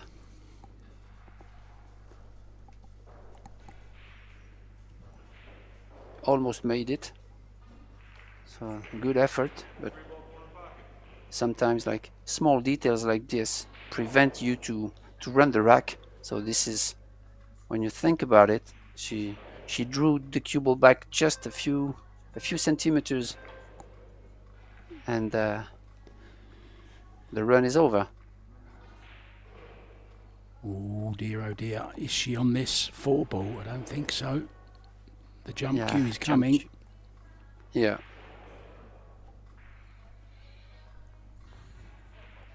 Yeah, that's straight. This is one of those jumps you would expect a pro to make. Yeah, the thing is, you really want to make it and go forward a couple of inches to reach the 5 ball on the short side. So you just want to make the ball and not do too much of the cue ball. So this is one important thing. Yeah, just like that. It's great. She went a little bit too far, but played a stunned follow, didn't she? Very, very clever shot. As you say, though, just a little bit too far, but it's okay. yeah, the Still thing is, expected to make this past the 8. one of the important thing when you're considering jumping a ball is really where you want the cue ball to land on the first rebound, I would say, because it drives the cue ball path. So you can decide to jump onto a ball and draw it, but if you jump and the cue ball lands just before the ball, then you're likely to go forward. So this is really an interesting stuff to practice on jump shots, because nowadays, especially with the BK rush, you can really control the path of the cue ball. So it's really interesting.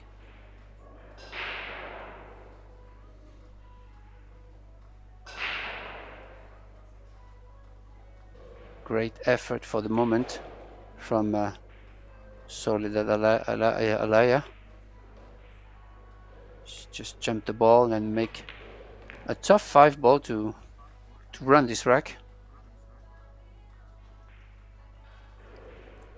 And for the second rack in a row, it looks like Soledad can steal this second rack and double her lead. She's nicely on this 8 ball.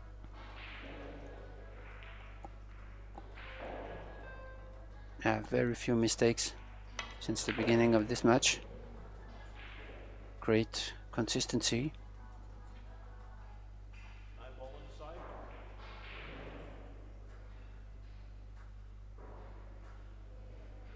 Referee Dave Pearson calling out the shots after the player tells him which pocket, just to make sure that he heard it and everything is clear.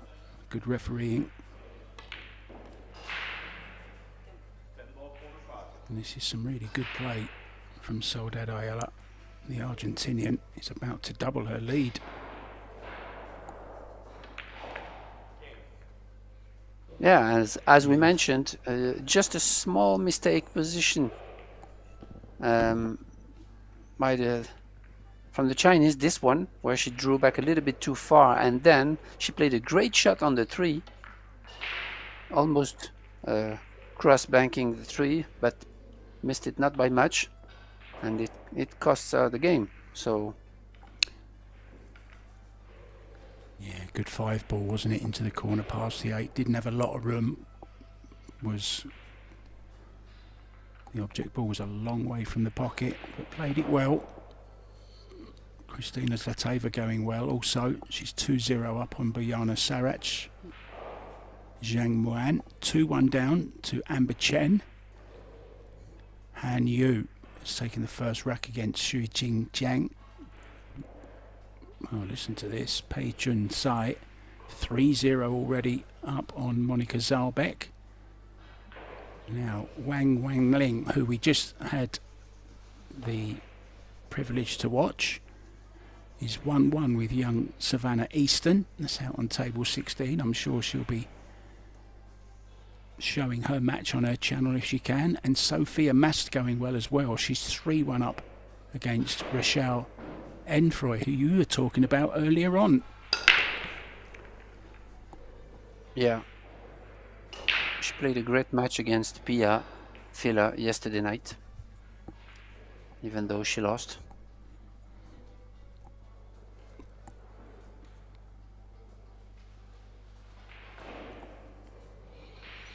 Okay, good break from Soledad.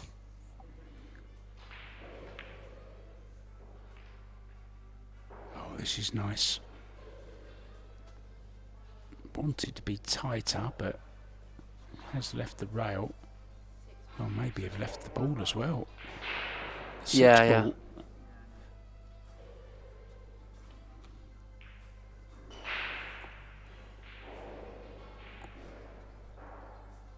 Oh, this is tough because the 1 and the 6 are far away from each other, so it's really not a gimme.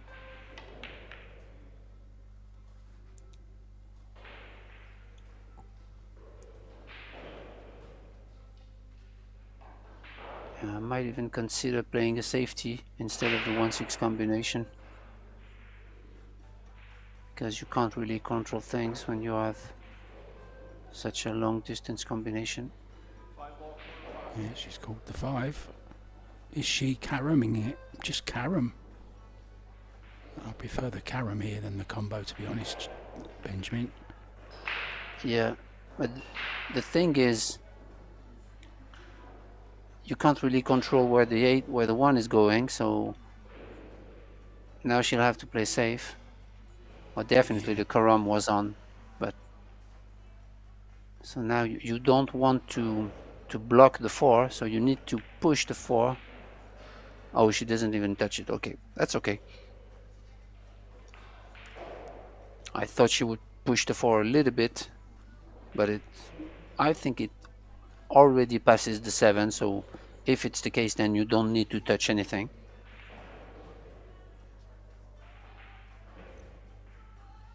But you see the small details I mentioned earlier. If the cue ball were more to the side rail, then she could not go one rail like this. It makes the hit a lot easier, right? So this is small details, but when you play safety shots,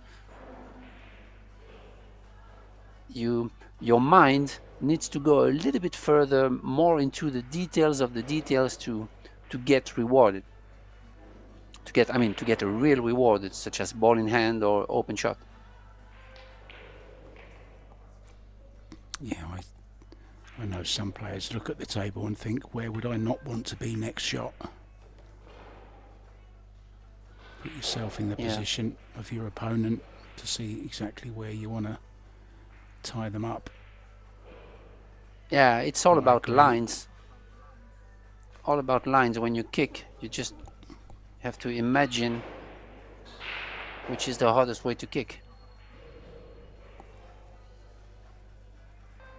But sometimes you don't have time, because remember, it's a 30-second shot clock, and sometimes you're kind of in a rush, so it's really tough to stay composed and to manage the time. If you just joined us, you're watching losers qualification match between Xia Liu. There you see her at the table against Argentinian Soledad Ayala. The winner goes through to the last 16, and the money, the loser has to hang about for the doubles, which is incidentally start after this match at 3 p.m.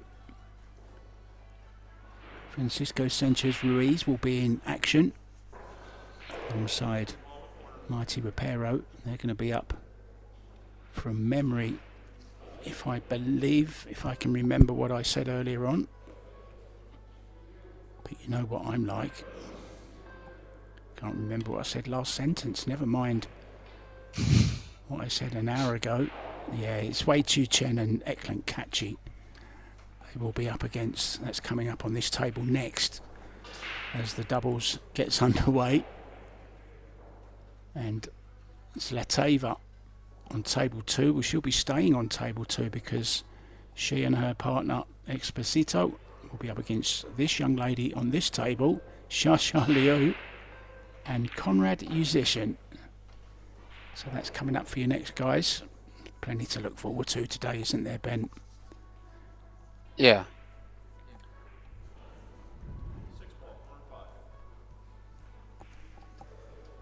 And so, in this rack, as I saw Liu missing the 3, she told me that the way she played the 3, that the 4 and the 7 were tied up, and the 4 didn't pass the 7. So that was one more reason when she played a safety to try to nudge the 4 to make it past the 7.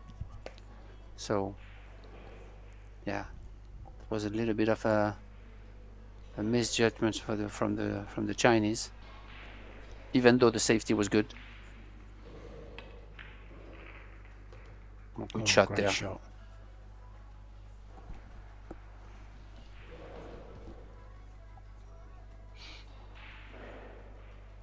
Perfect on this 7 ball, Ben, isn't she? To just go up towards centre table. Doesn't want to be Exactly. straight on the 8, just centre table will be okay. And this is exactly the situations where you have like typical where you have typical runouts, typical rotation game positions, and this is where the drills are really powerful, because once you master the center of the table, 2 rails, 3 rails, 1 rail, then those type of runouts suddenly come even under pressure much easier.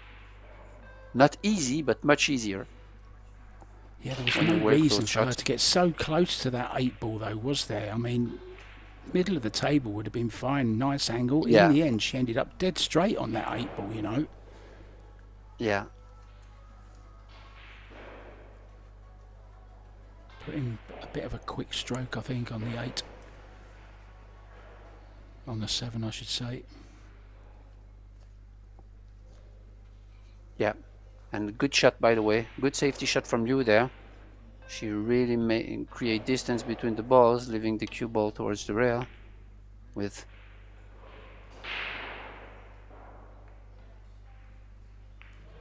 that was a good idea, but a little bit too thick. But that was really a good idea to try to put all the balls, 7, 9, and cue ball, aligned on the long rail on the left.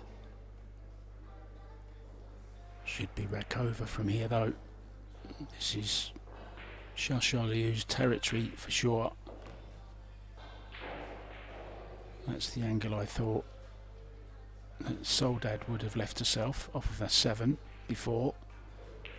So you see the way that she the point with her cue. She pointed up approximately where her end is, a bridge end is. But I would rather myself play low ball and go before the side pocket. Yeah, like that. Okay. This is good. I thought she would go only 1 rail, which is not the right shot, I believe. But she did it good.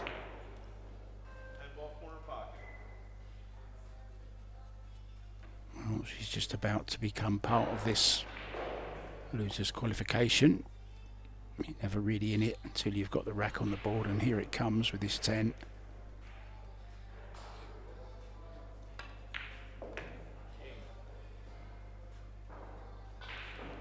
Yeah, no mistake that time. Soldad, though, once again had her chance to win that. That missed 7 ball was quite surprising to me. Nevertheless, she missed it. This is actually the first open mistake she made since the beginning of the match. Like, big mistake.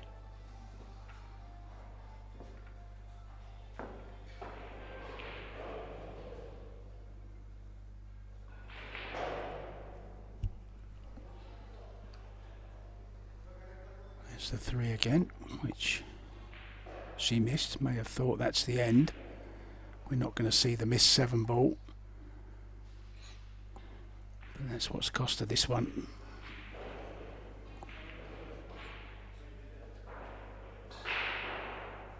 And this is a big difference because she was really perfect on the 7 ball, and if she could have run that rack, then it's 3-0 breaking. So it's huge. I mean, this is exactly the concept of playing races to 4 and best of 3 sets. Sometimes you play good and you miss one shot, and then your opponent can tie it up and even take the lead. So this is pretty big. Would you risk taking the 1 on here into the... take the bank on and try and get over to that 2 ball? This is tricky because the 4 and 5 are blocking the 2 ball, and I would myself rather play a safety shot, like cutting the 1 and try to go in those balls up table, or the other way around. You could cut the 1 ball on the right side, touched with the cue ball just before the side pocket on the right, and go behind the 6. Yeah, the thing is, she played it great, but then look, she's in trouble. Yeah, under-hit it. Yeah, but even if she has passed the 4 ball, then she would have been in trouble because there are no clear safety shot from here, even if she could see the 2. So that's why I would definitely have played safe on the 1 ball. Oh, fouled as well. It's cost up, ball in hand.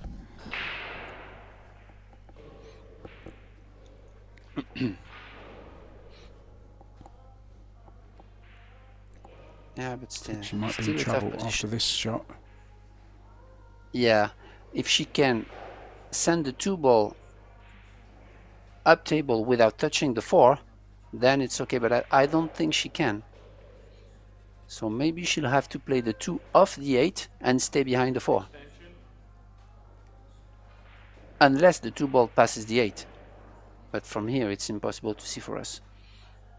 But yeah, I would definitely do this. Try to play the 2 into the cushion and off the 8 and stay behind the 4. Yeah, like that. Oh. This That's is great. nasty, Benjamin. How nasty of you.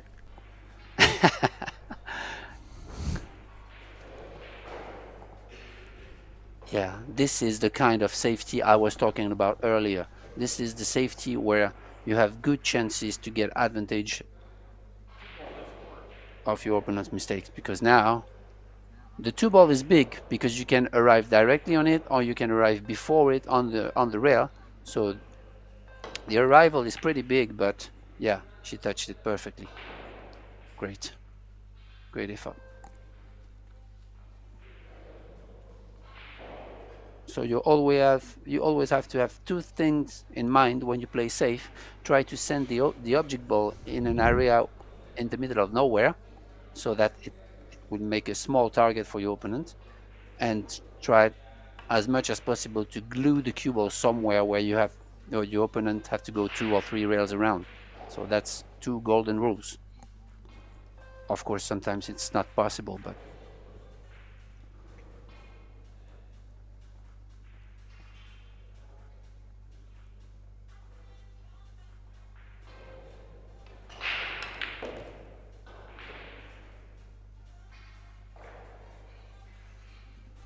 Played that very well. Nice angle. Can play the 5 into the same pocket if she wishes. Can go forwards as well. Up to her. I think she'll come back though.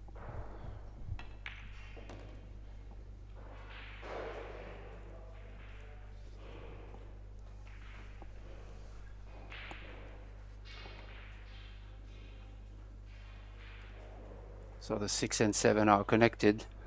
So now she really want to play stun to go short long, yeah, like that. Even if she's straight in on the 6, she would have the 7 on the side, but you really want to be at least straight in on the 7, because the 8 is up table. So you.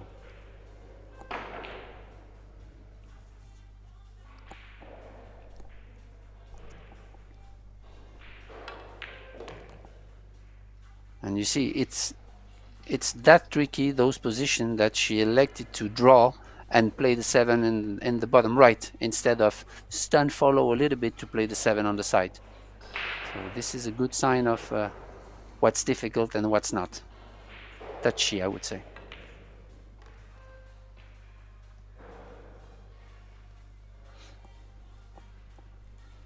The thing is, I don't like to be straight on that 8. Considering the position on the 9, I would have liked to be on the other side of the table to play the 9 on the side, but it's still okay. It's personal preference also. Yeah, that's good.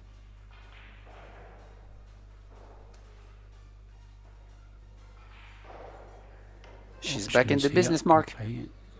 Yeah, can play to the side or to the corner. Probably to the corner, bigger pocket. Oh, she's going to the side. Just a soft little draw over for the 10 ball.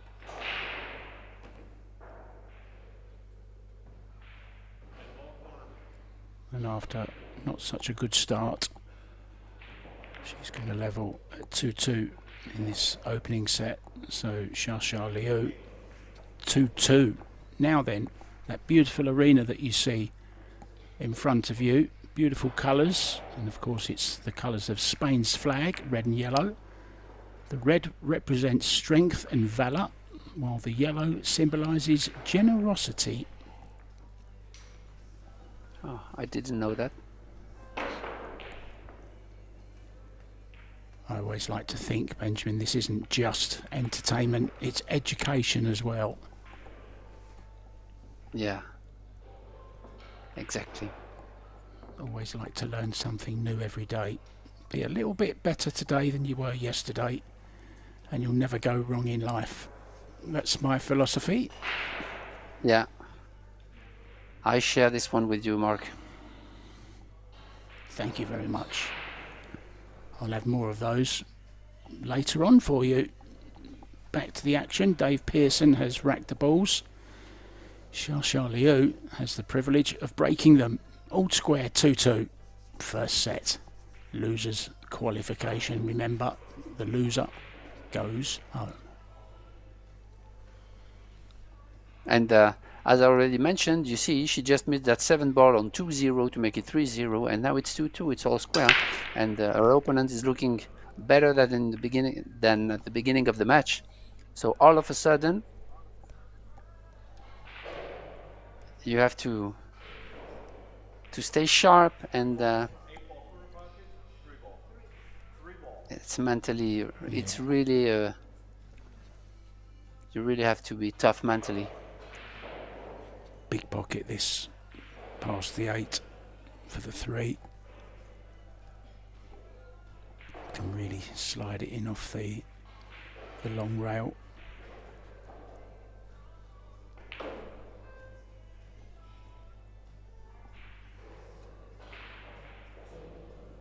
Wouldn't mind kissing the 8 ball. Well, she's got possibility of a 4-10 combo as well. Oh, I didn't think she'd miss that 3 ball. I thought it was unmissable. Just shows you nothing is unmissable in this game. And now look, could cost her an early rack here.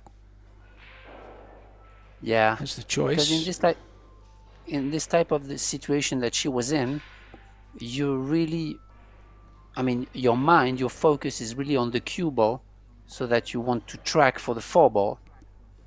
And she missed the 3 ball by much because of that, because she didn't focus really on the 3 ball. That happens often. Oh, does she play a 2-way here? Draw into the 10, send the 4 ball away.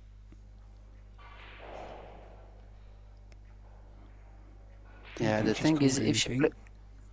if she played that, the shot you just called could be a good shot. You have chances to make the 4 also in between the 5 and 9 on the opposite side pocket. But if you don't make the 10, you also could sell out. So sometimes you have two-way shots that are not really two-way shots. I don't know what she called. She called the 10. Yeah, good shot. Perfect. Yeah, just managed to keep the cue ball on the table as well. Yeah. Great So speed. that miss on Good the stroke. 3 from Shasha. Yeah. Yeah, it's ended up costing her. It was a big pocket, that 3 to pass the 8, but was some Yeah. way off, as you said, concentrating too much on the 4 ball position to the 4, and it's ending up costing her that rack. And now Soldad is on the hill at 3-2. Yeah, actually, the brain works really in his own manner, because obviously when you're playing rotation games, the first purpose, the priority, is to make the ball. She had the priority to make the 3 and then take care about where the cue ball would track for the 4. But then it's always like that. You go all the way around. You're focusing on the cue ball path and then you miss the ball.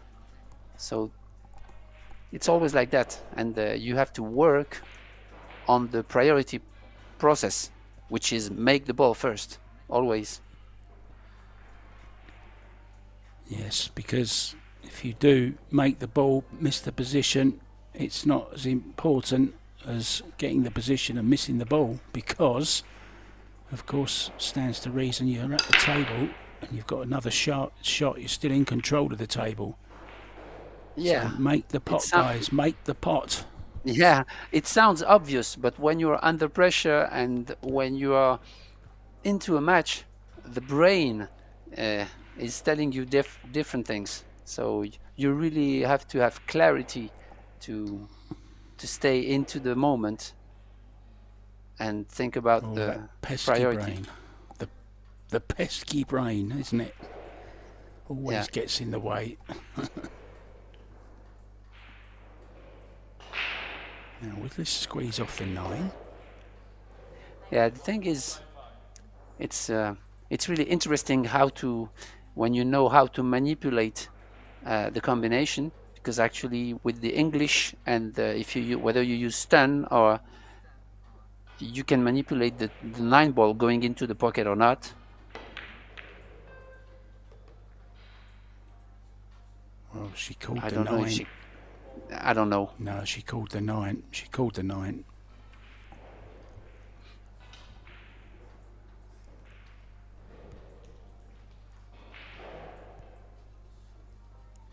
That was close. So the winning 8 in the losers qualification will go through a draw against the 8 women who went through the winner's side. So there will be a redraw after this round has finished, and then we'll know who our top 16 are. By the end of today, we'll know who our quarter-finalists are as well, plus the start of the mixed pairs, of course.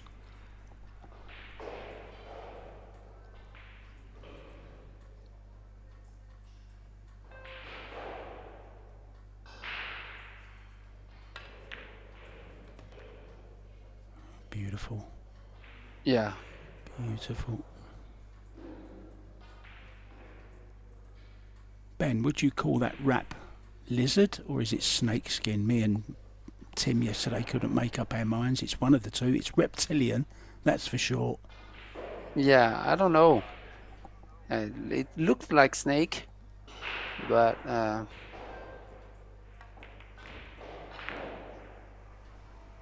oh, I don't think she wanted to do that.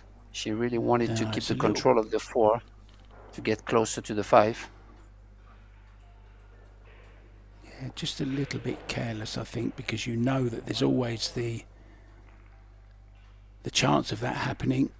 Maybe surprised she didn't actually play for it and draw back as well at the same time.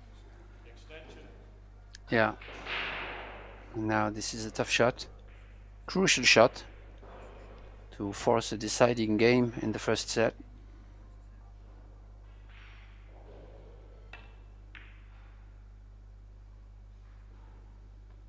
Yeah, that was tough. She didn't let the stroke out good enough to pocket that ball. She kind of decelerated a little bit.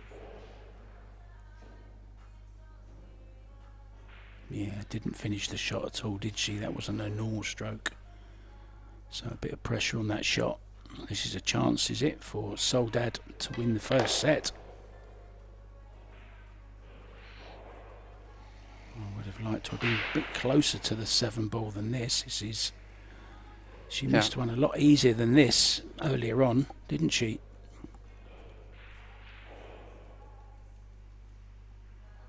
This is where moments where you have to trust your training, trust your alignment, and go for it. Of course, it's easier said than done. Great shot. Hit it thick though, but still went in.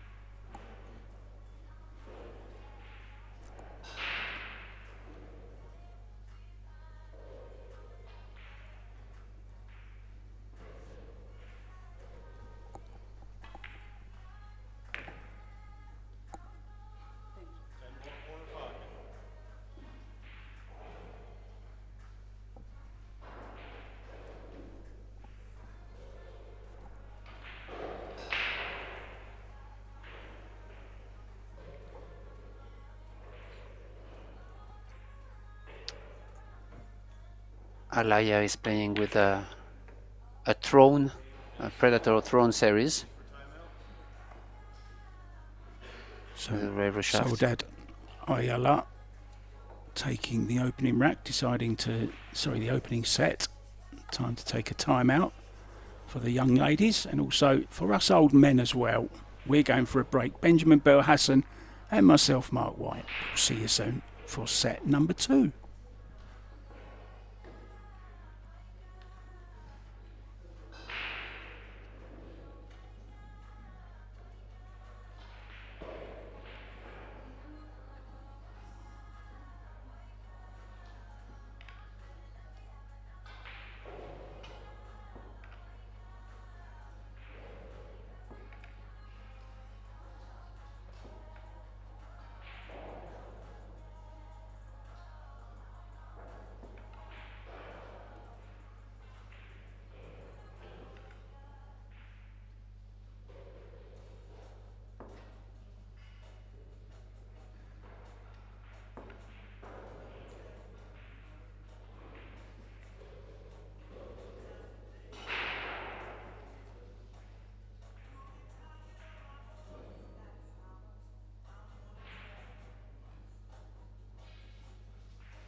Welcome back.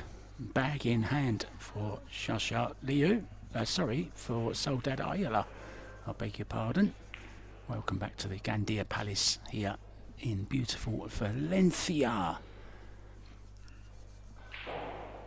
Losers qualification match. Shasha Liu losing the first set against, well, I wouldn't say against the run of play, but I'm sure experience and titles would make Shasha the favourite. I'm Mark White with Benjamin Belhassan. Good time to mention our other sponsors. Of course, this is the Little Monster International Women's Tournament. We also have some other sponsors as well, of course, the Predator Group, Kamui, Box Billiards, Yalin and Kamui Tips also.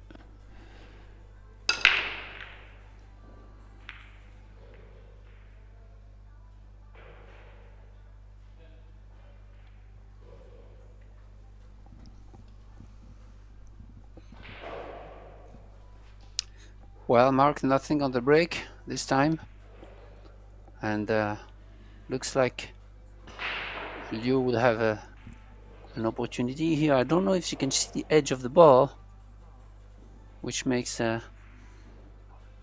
course, a big difference. And even if she sees the edge of the ball, the 8 ball will be a big ball here for the cue ball path, so she might elect it to go for a push out here, even if she sees the edge. For example, she could tie the 3 and the 10 and leaving a long straight shot on the 1.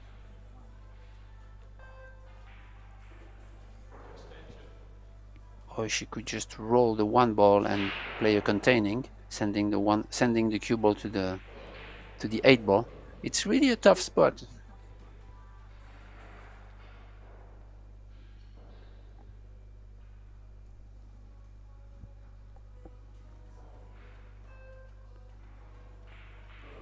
Yeah, that's the shot. Oh, but she missed it. But that was the shot, and it was really a tricky spot, because yeah, myself I would have thought about playing a push out from there, even if she could see the 1 ball. Sometimes, you know, it's a trap. You see the ball, so you wanna go for the safety or go for the shot, but you can't really have a good solution. So you're better off play a push out, even if you see the ball.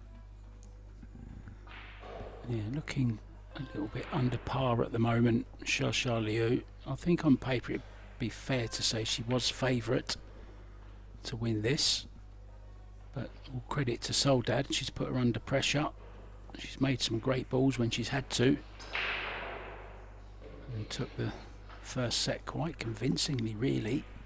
Too many mistakes from Shasha, and she needs to stop those mistakes if she's going to go further in this tournament.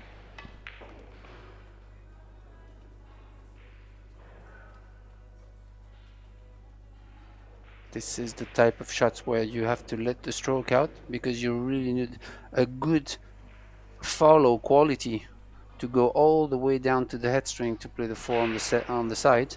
So you really want to play a high ball, and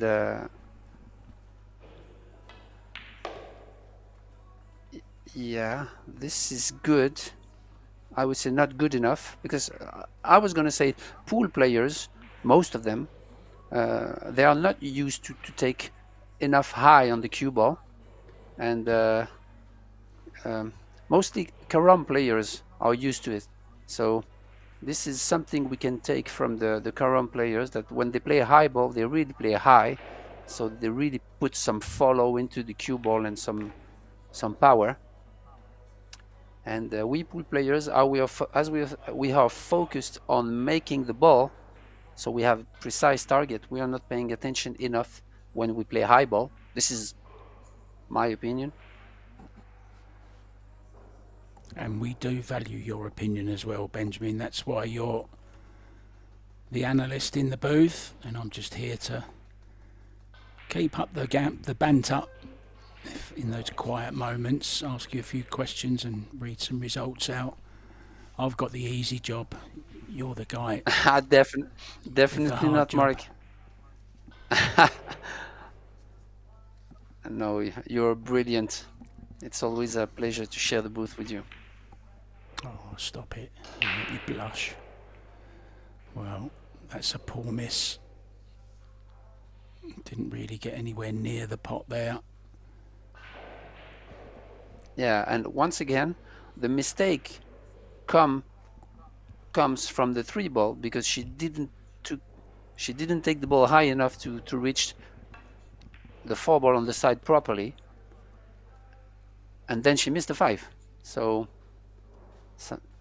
mostly the mistakes that you make are earlier than the actual mistake you make, and this one was the 3 ball. Yeah, they just snowball, don't they? It gets worse and worse with every shot you play. If you play one bad positional shot, it seems to just go downhill from there, unless you can pull off a really good shot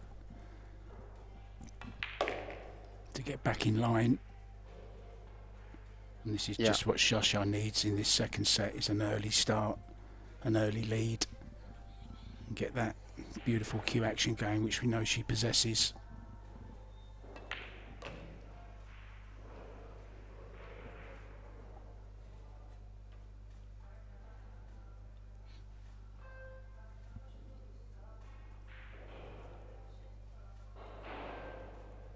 Yeah, and I was talking about, you know, the high ball, the follow shot, and we have in France a culture of the carom billiards, obviously, and but we also have the number one of pool in France. I'm sure you know it. His name is Fabio Rizzi, and he has a carom background, so I took that from him, because when he plays high ball, he really plays high ball, and we shared a few discussions about it, and I took that from him.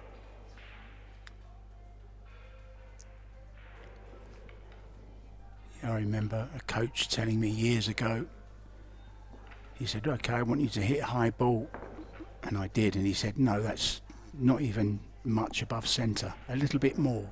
I go even more, go even more, go even more. Yeah. And it looked like I was going to miss cue, but of course I didn't, and I got full reaction out of the cue ball. It's when you're behind the shot that it's difficult to believe, isn't it, that you can actually go higher.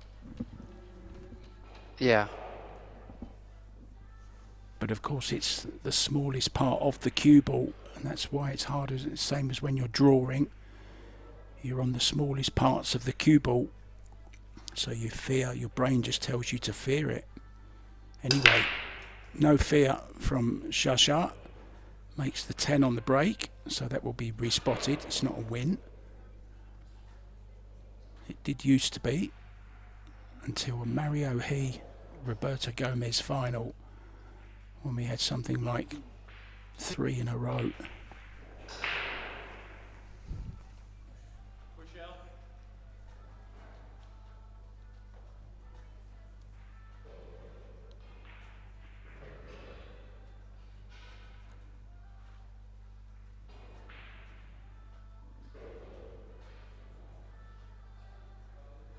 So in this situation, it's obvious that she's going to push out, but on the previous rack it wasn't, because she could see an edge of the one. So sometimes you don't need to fall into those type of traps.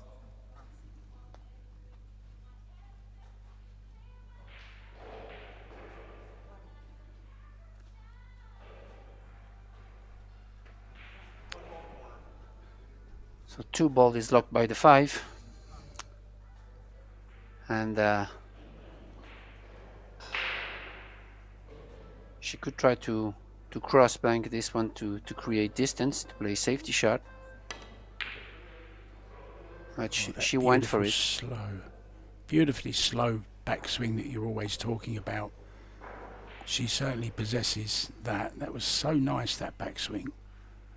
Just maybe hurried the forward stroke just a fraction. That's what we call timing, guys, through the ball. Just a little bit quick.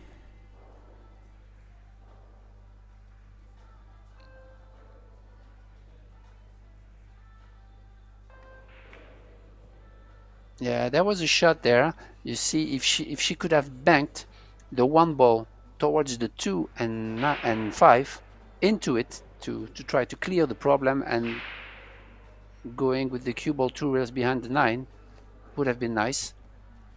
She just rolled it, which is okay, but if she could have stunned it 2 rails, then she would have sent the one ball into the 2-5 and clearing the problem at the same time. So,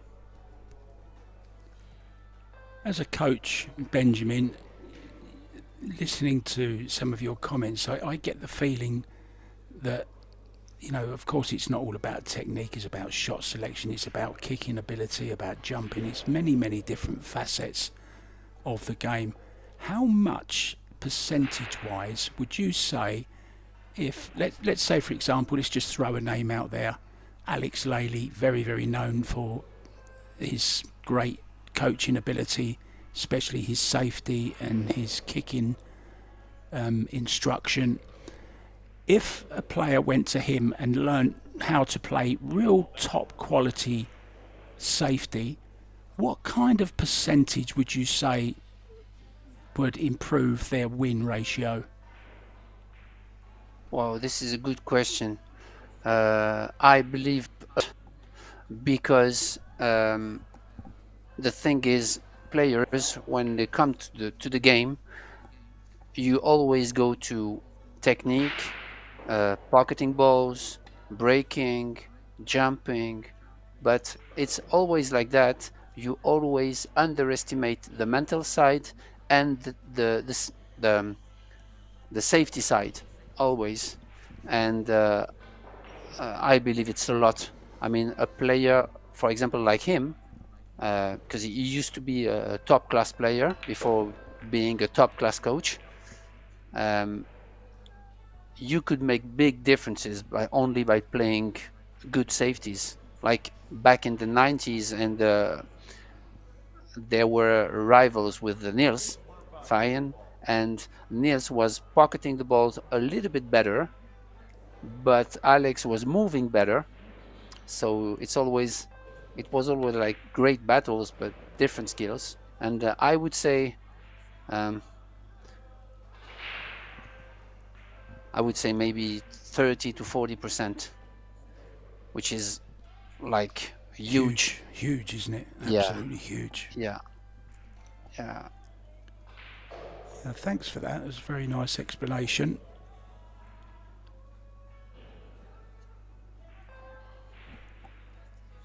Especially on push-outs and on tricky situation where the tactical side comes into play. It's really great to have a smart guy like him to explain the philosophy of the shot. And I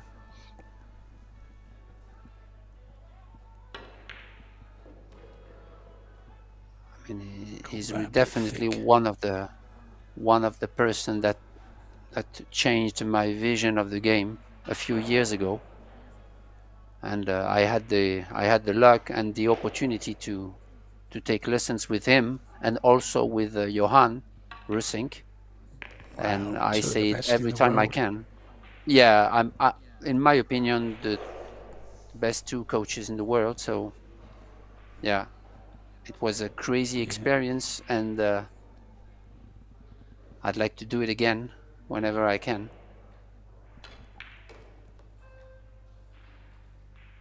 Johan has been coaching Piers Labutis just recently, and of course Piers won the Hanoi Open, and he's made the Moscone Cup as well. So, and yeah, Rysink has done that with many players over the years, and he's also done it with the American team, don't forget. So yeah, the guy knows what he's talking about as well. I have a funny story about this, because you talked about Pius. Actually, I got to know him like a few years ago when he was a junior, and we shared a couple of rooms together. And I decided to go to see Johan, and I called him. It was maybe, I think, 2 years ago. I called Pius and I said, well, you want to share the boot camp with me, and that's how it begins. I went to Johan's place with Pius when he was like maybe top 30, and since then they start to work together. So I had the opportunity to witness the first meeting of these two, and so that was a great experience to share Johan's boot Well, camp with Pius. that's a lovely story, really lovely story. How much, may I ask, if, say, someone watching now wants to go that step further and, you know, get a really good coach, what sort of price, without quoting exactly, but what in the region would you expect to pay for a Yeah, couple of that's hours, one of let's the say, big. with Johan? Yeah, that's one of the big. I would say the big advantage of playing in a sport which is not obviously for the moment a major sport. Because, for example, if you want to take lessons with the best coach in the world in tennis, you might spend, I don't know, in between 5 to 10,000 for a day. So this is Wow. pretty crazy. Yeah. But we can reach the best coaches in the world for, I would say, a couple of hundreds or a couple of thousands to do boot camps, and they're all in Europe because Johan is living in Belgium and Alex Lely is living in Italy right now. So Okay. yeah, it's really affordable comparing to the knowledge they have and to the I would say the value you would have to your game. And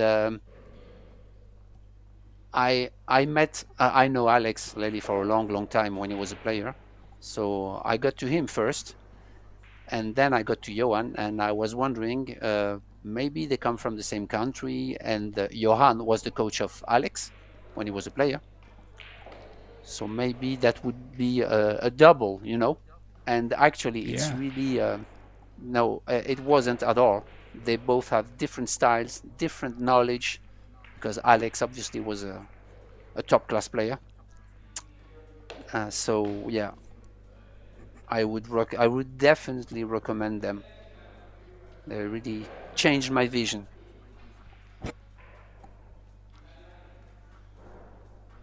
Interesting stuff. So breaking to get on the hill, Shasha Liu in control of this second set.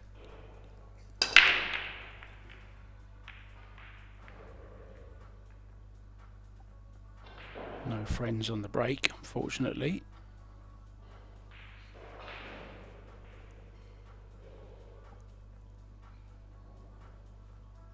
Focused. Yeah, one ball got a funny kick there, didn't it? Yeah, and again, cluster 245 on the long rail, long tough shot on the one. Tells me that there is no value here to try to pocket the one, but still tough spot to get a safety. Yeah, when the safety's as hard as the pot, you may as well go attacking. I think she is attacking here. Yeah, but the Way thing off. is, it's really tough. It's again, maybe it was one of those situations where she could have pushed out again, because there is not much you can do even if she makes, or whether she can decide to make the one and go for the 2-5 combination to try to run out. This is an all-in decision, but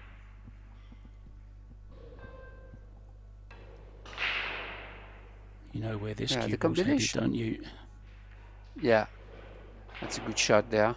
Try to move things in the cluster and at the same time playing safety shot. This is smart. Yeah, very intelligent shot there. She's got a very good pool brain, hasn't she, Shasha? She's got rather a cool name as well, I think, Shasha.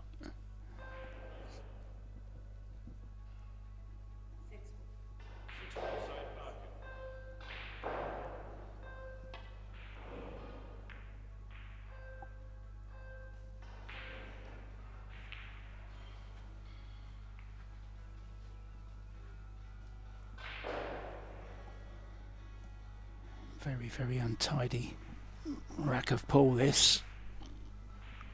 5 balls, 6 balls on the rail, counting the 3. But it's those 5 in a line there which are proving to be the problem.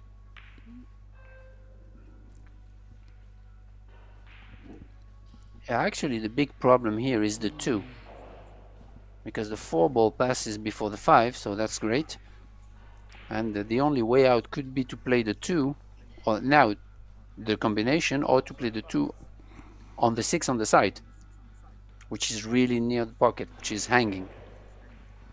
I think she's just called it as well. The 6 ball, I think she's just called the 6 Yeah. in the side, jumping the 1. Good effort. Good effort. Yeah.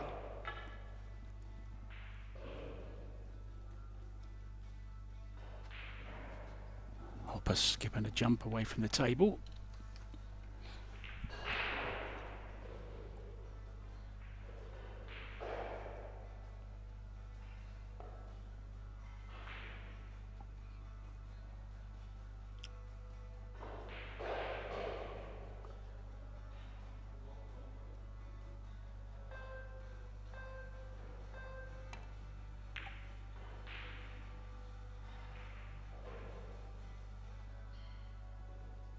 Good shot there, good containing.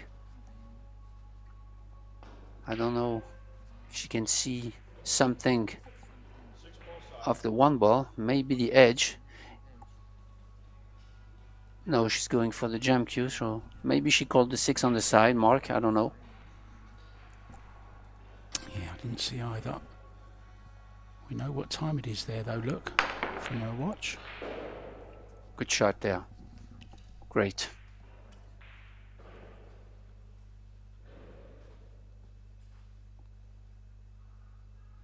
Now this is really a tricky position, because now the 2 is available on the bottom left, but the 7 is a big ball if you want to reach the 2 on the short side. So I don't know what she's going to do there, whether she try to pocket it on the side and go towards the 7 to try to clear the 1, the 2, I'm sorry. Oh no, okay, she's going for the combination. 3 ball Or now, combination. yeah, but now that she's on the rail, maybe she would just elect to push the 2 and stick the cue ball behind the 5. Because you will lose control of the cue ball playing the combination. Yeah, just like that. It's okay. Yeah, well played. Good shot there. You see, this type of shot, I would really consider playing towards the 10 and going 2 rails, because the 2 ball is big if you arrive from the long rail on the other side of the table, and it's not big if you arrive from where she elects to play. This is a foul. Be a foul. Yeah. Yeah, No I rail, would have unfortunately. definitely I would have preferred to come 2 rails into the line. Makes the 2 ball bigger.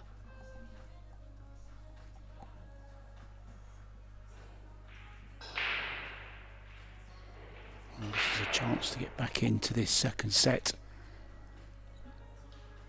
3 to the 4, no problem. 2 to 3, of course, straightforward with ball in hand.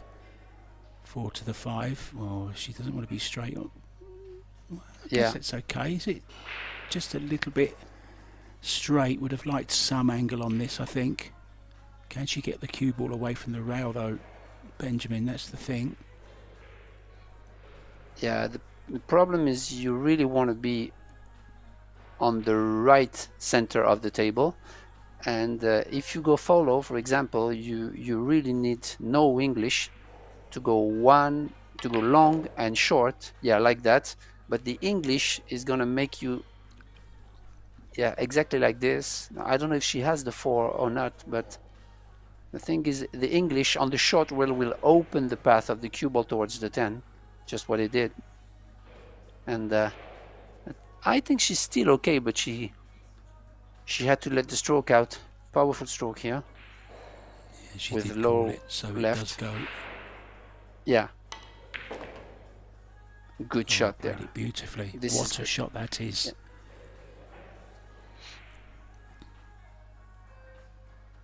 Still Now the work point though, is to Ben. go. Yeah, this is great, but this is not over because you really want to play like inside to go towards the 9. From here it's tough to judge, but you definitely want to play not really high ball, but above center with inside. Oh, that's not enough. That's not enough. Yeah, easy hook here though.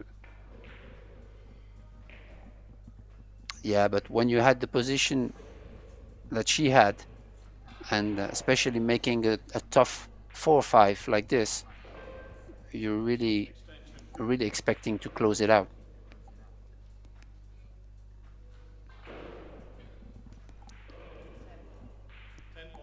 Or 7 ball this corner. Oh, maybe she's going all in. I don't know. You have both ways here. You can send the 7 and send the cue ball back behind the 10 also. This is also an option. Yeah, Great that was the shot. problem. Yeah, I don't think it really corresponds. Meaning, what I mean is, if you go for the 7 ball, then you go all in and you try to get shape on the 8. But there, she really, I felt that she really wanted the snooker. So if you really want the snooker, then you don't want the 7 ball to go, right? So that was tricky. Going behind the 10 here. Good shot there. Oh, this is good. This is is a good shot. Yeah. Unlucky, but okay. Got distance. Yeah, but It was still, a very, very good attempt. yeah. Still, it's still a good shot.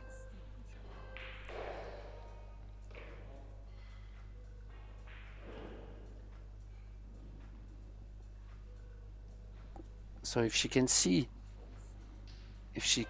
totally the 8, then she just have to play what we call a containing, sending the 1 ball in the middle of the 8 ball in the middle of the long rail, just like that. This is a great shot. I mean, you can't get, this is one of those situations where you can't get any better than this, you know.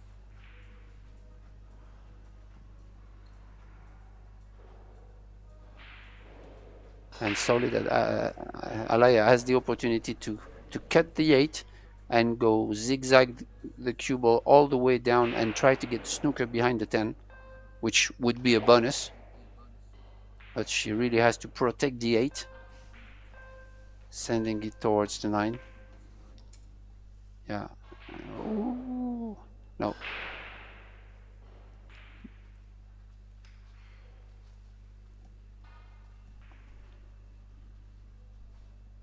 Almost made think it, I might be- and I might be able to make this one, I think. yeah, what if she has made it, then it was a good shot, because obviously she would have got it back, but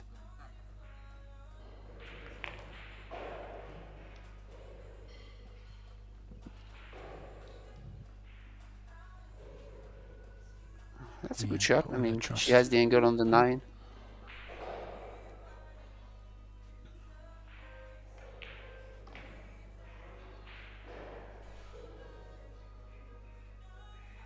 Feliz Navidad. That's a little clue as to what I'm going to tell you about next. I've got a nice little fact coming up for you, Benjamin. I know how much you like them. The clue is Feliz Navidad. It's coming to that time of the year, isn't it? Yeah. Yeah, so Shasha in control of the second set, goes 3-0 ahead. So Spain has a special Christmas tradition called El Gordo. El Gordo means the fat one, and it is the world's largest lottery draw, held every December the 22nd. The world's biggest lottery. Well, that's a claim to fame, that, isn't it? America has some pretty big ones as well. Europe, of course, has the Euro Millions. Yeah. I didn't know that.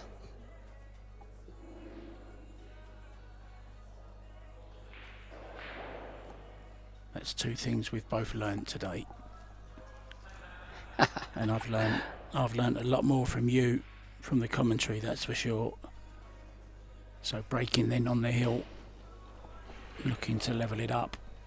Looks like we will be going to a deciding set. And remember, guys, if we do go to a deciding set, which looks likely, if it goes to 3-3, there will be a shootout. We've not seen one yet, not on the TV table, or not on this one, that's for sure.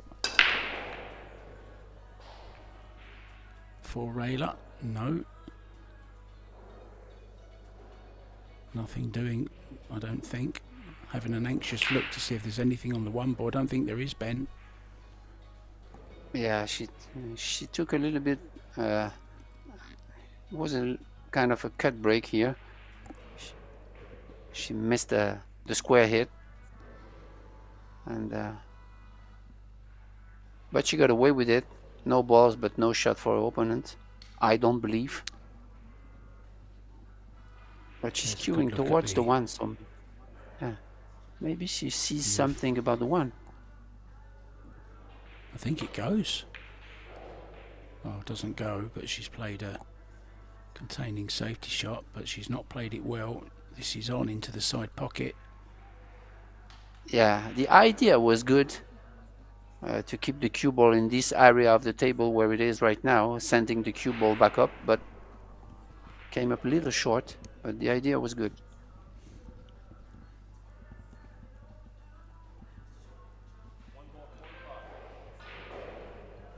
Going for the corner. Can't control the cue ball really when you're cutting this to the side so thin. Bound to go into some traffic. So taking it to the side is, sorry, to the corner is much more difficult. Digging down as well. Yeah.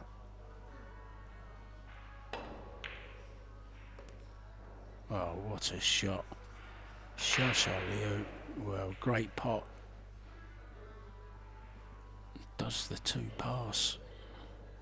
I don't think so. She's looking at the path of the cue ball after cutting the two. That's what she was looking at. And I think the path would go around the 8. Around the 3, excuse me. Yeah, great judgment there.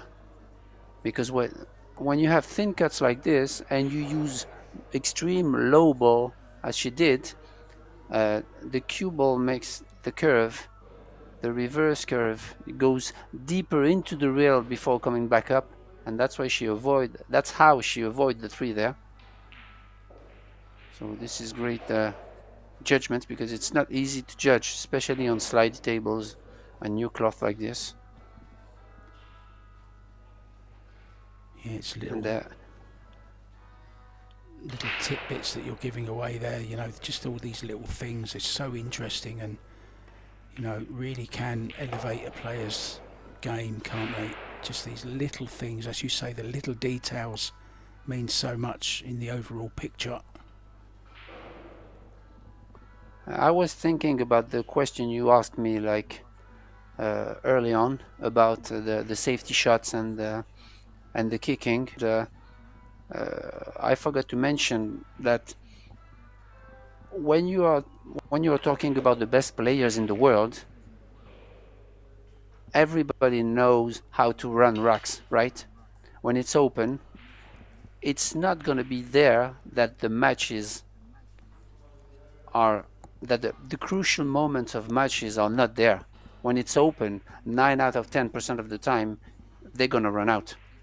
So it's not on the typical shots. It's really on the response, on the push-outs, and especially on the kicking back to the opponent, that differences are made. You know, it's on 99% of the time. It's the case. Yeah, good So point. you see how important it is. and that's why the Filipinos, they really have an edge, because they really know how to kick back to the opponent, like hitting the right side of the balls and splitting the balls, and they really play the percentages on those shots, and it really makes them have an advantage on the field. Definitely, a player like Carlo Biado, if you see his kicking abilities, it's really there where he makes the difference. Yeah, I was just going to mention Carlo Biardo, just been inducted into the BCA Hall of Fame, of course, and everyone always talks about Efren Reyes, as, you know, rightly so, about his great kicks, but I'll tell you, Carlo Biardo is right up there with Efren Reyes when it comes to kicking. He's meticulous, so meticulous about which part of the ball that he's actually going to hit when he's kicking. Oh, where's the cue ball? She's lost the cue ball here, has she? Wow. She hit that all wrong, that 9 ball. Almost missed the 9. Yeah, just she hit it a little bit thick, so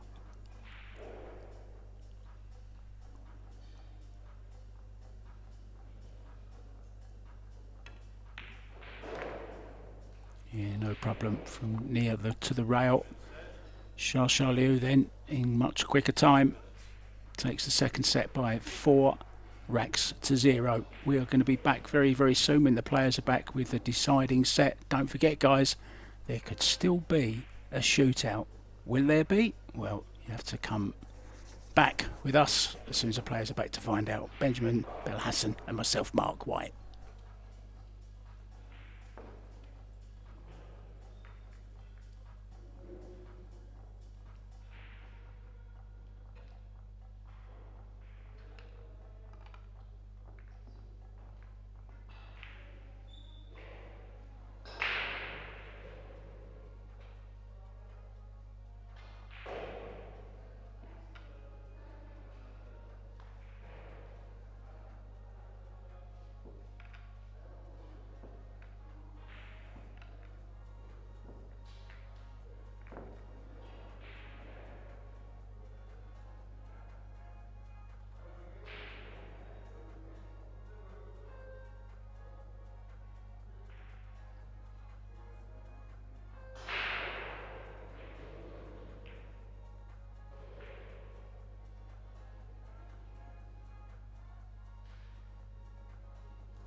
Welcome back, guys. We're coming to you live from the Gandia Palace Hotel, the Little Monster Women's International Open.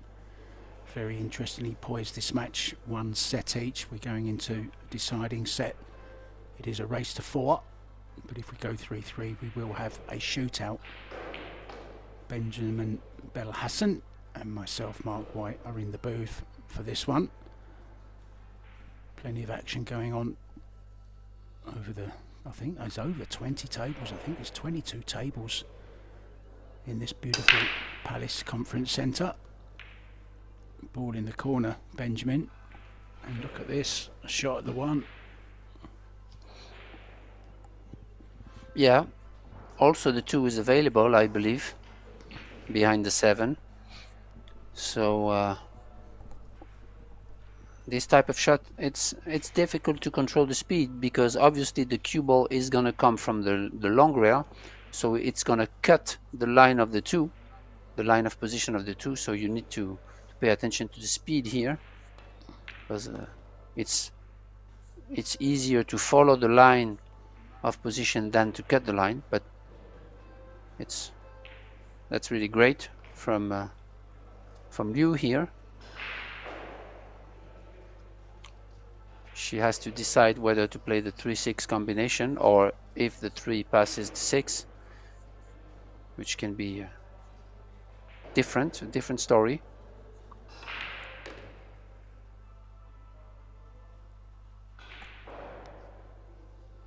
Yeah, and in this type of situation, it also depends where you land with the cue ball, and you can decide,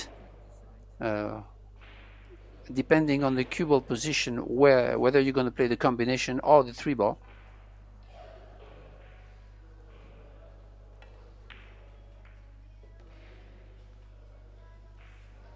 Yeah, that was the problem with the combo here, is you kind of lose the 3. So Does it go in off the 9 in the side? oh, the side pockets are really tight, and it's a little bit low. I think she's gonna play safe, shaving the 3 and going up table. Yeah, like that. Great shot there. Yeah, keeps the pressure on Soledad, doesn't it? Comes equipped with playing cue and jump. Which one's she laying down? I think she's jumping here, Benjamin. Yeah, and the thing is, when you play 10 ball, because it's cold shots, you kind of play a little bit more conservative, because I would say the luck part, even if I don't like this word, is a little bit less, has a little bit less influence on the outcome of the game. So players would naturally go more to the safety shot, especially on the under a shot clock. Well, a very famous saying by a lot of pool players, including myself: if I didn't have bad luck, I'd have no luck at all.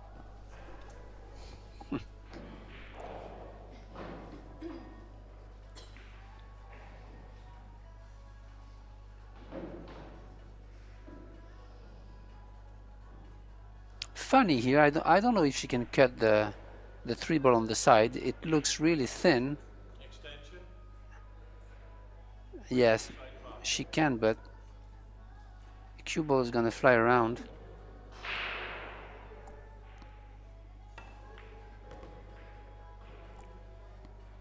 Yeah, that was the danger. Oh dear. Oh dear, oh dear. Ooh. Down it goes. Would you believe it? Well, Yeah, this is tough, because you need speed for the 3 to go in, but you also need to control the speed, because the track is definitely going to the corner pocket. So it's really tough to control the speed and still make those cut shots. yeah, I don't think she thought it was going to drop. I didn't either. I thought it was going to hang up for 1 second. I thought she might be Yeah, hooked by the point, but even worse, in the drink it went. it was close.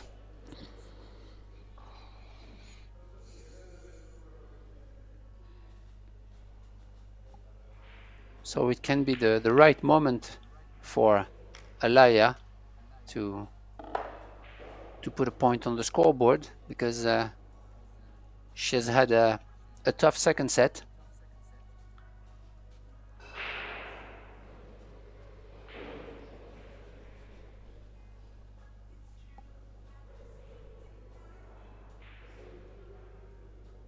But I really like her attitude. She's still into the match, concentrate, good effort on that shape. There's a complete shutout in the second set for Ayala. Never really got into it. Lost it 4-0, and she's played a dreadful shot here. I hate to say it, but it's awful, isn't it? She was perfect on the 9.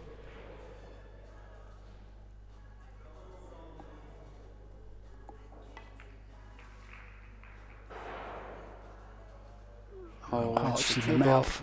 This scratch, it's going to scratch. Wow. Oh dear. Well, just as we thought Shasha Liu's scratch was going to cost her the rack, it's a scratch in the diagonally corner pocket, which has cost Soledad Ayala the first rack in this deciding set. But it was all down to, and you say it many times, Benjamin, it was down to the shot previously. It was the bad shot from the 9 to the 10 which cost up. Yeah, definitely.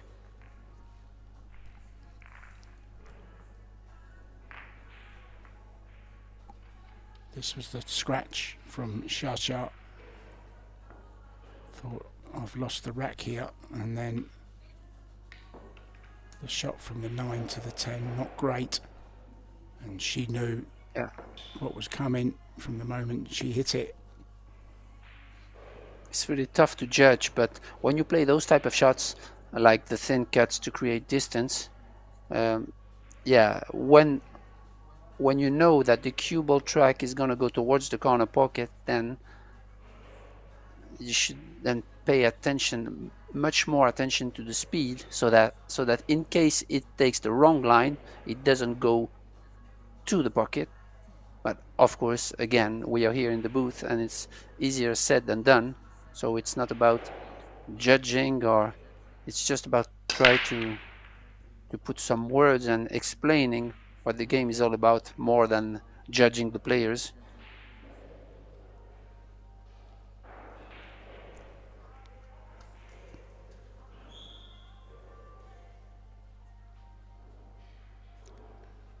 Yeah, we can only call it as we see it, even though it might sound a little bit harsh sometimes. Sometimes there are no other words to use. Like from that 9 to the 10 was just, it all went wrong, didn't it? I'm not sure what she was thinking there.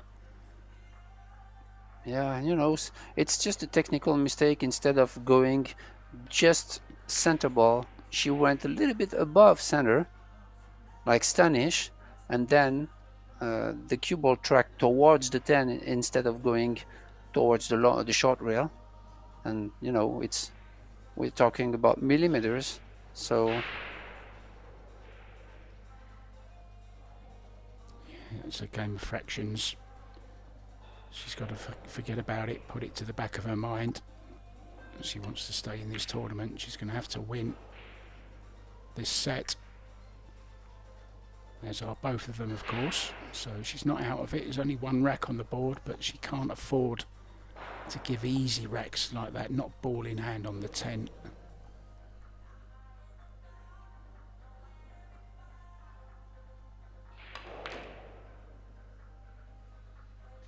great shot there.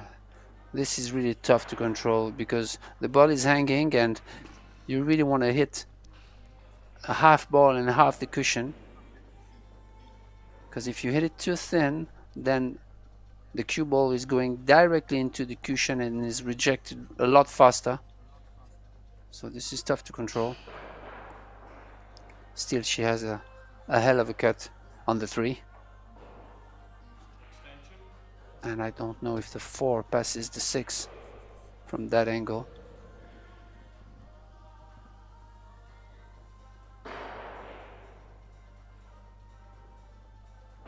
I'm not sure she's gonna play it though.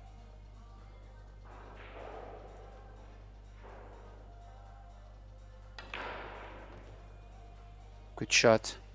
I think it's too hard. Cue but- ball. Oof. Wow, that was a great shot. She went a little bit too far.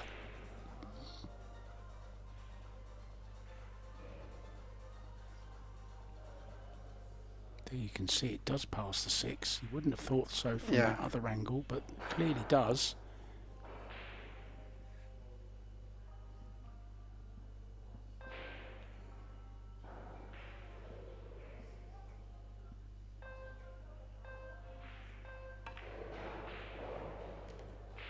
Yeah, I feel that Liu is really in stroke for a couple of games. Like since the middle of the second set, she is really focused, and you can see the conviction in her eyes. And she just played 3 beautiful shots. Yeah, that was a sweet stroke on the 4 ball. Really was. Uh-oh. She's okay. Oh, still okay.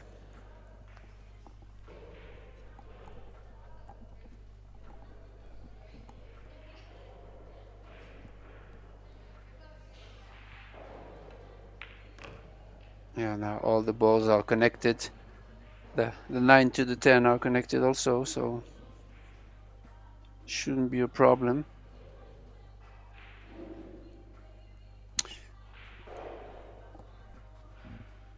Yeah, the thing is, you don't want too much angle on the 8 to reach the 9. This is kind of a trap.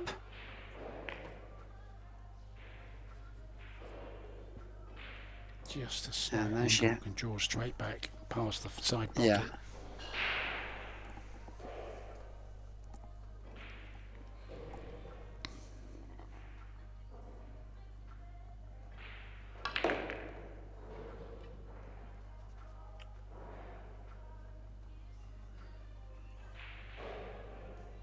Good shot there. Good shot.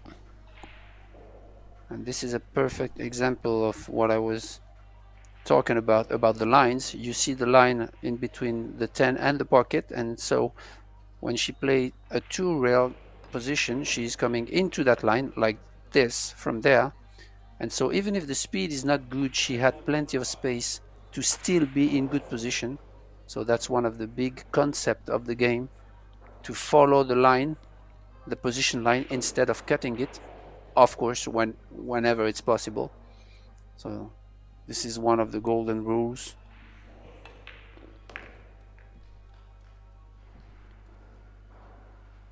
Yeah, the golden touch as well for Xia Liu. Doubles the lead 2-0. Looking good in this deciding set. Xing Yu Hong from Chinese Taipei, ex-junior world champion, is 3-1 up against Yvonne Ullmann-Hiebler. Zlateva and Brianna Sarach have just started their deciding set. It's 1 set all over there. Zhang Muan is out. She's been beaten by Amber Chen in 2 straight sets. Monika Zalbeck has also gone out of the tournament, beaten in straight sets by Pei Chun-sai.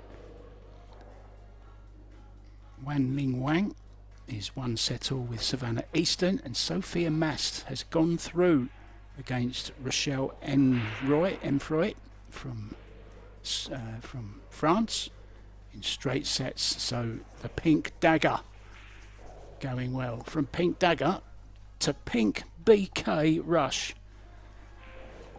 Xia Liu breaking off to get on the hill.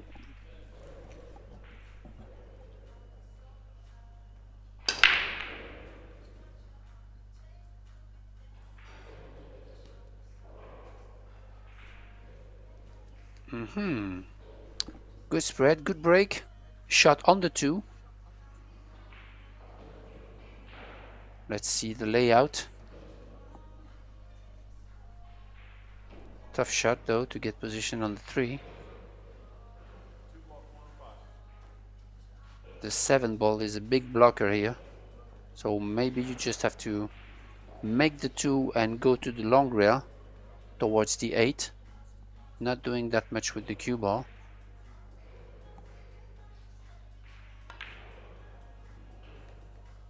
Ooh, try to get closer to it. Yeah, it went in thin, but it still went in, so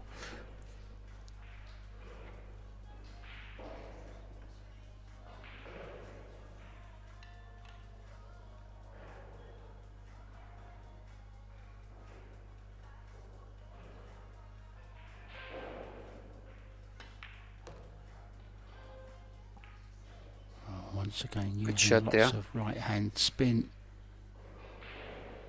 Held the cue ball, yeah. checked it off the rail enough for the 4.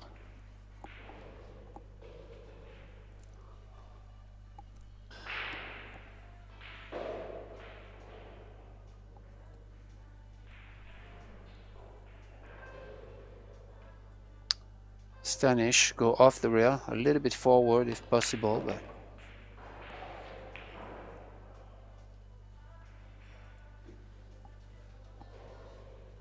Well, I do really like this Predator arc table. It's good looking, it's sexy looking, but I've got to be honest, I do miss the lights that the Apex had. I did love them beautiful LED blue and reds and yellows when they could match Yeah. the arena. I do miss the colours on the legs, guys, so Karim, if you're listening, could we have some LED lighting on the legs, please? Thank you, just a little bit for me. I appreciate it.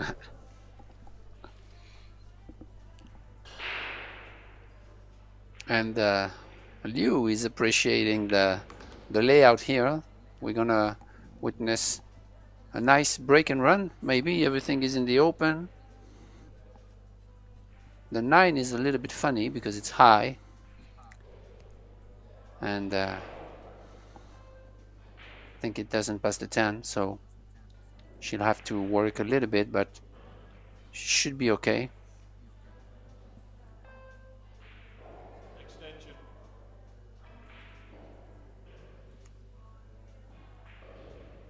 Yeah, she Not knows afraid that. to use spin. Not afraid. And you see the position is wide open, but she took the extension to take a little bit more time because she knows that the 9 ball, going from the 8 to the 9 could be a little bit tricky. So she took her time. This is a good sign of her mental clarity, I would say.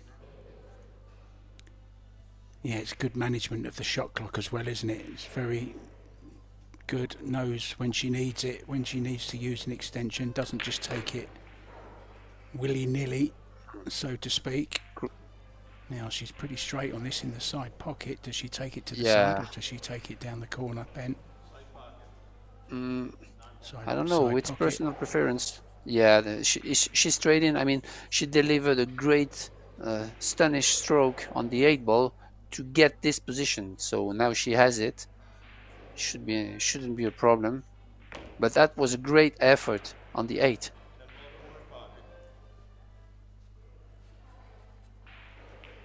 She didn't underestimate the situation. Yeah, this 10 ball then to get on the hill, and it's been a total shutout after Soledad Ayala won the opening set 4-2.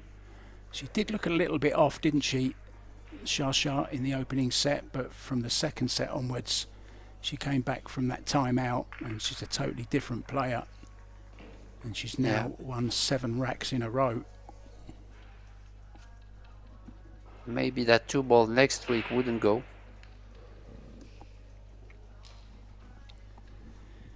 As it really went in thin, but still with the cloth and the balls.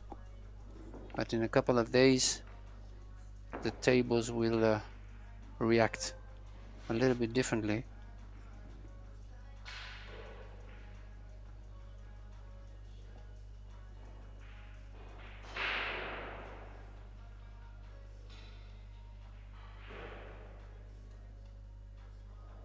And you 1-1 with Shui Ching Jiang. And you always one of the favourites in any tournament she goes into. Monica Zarbek did go out to Pei Chun Sai in straight sets as well, looking to finish this match off then.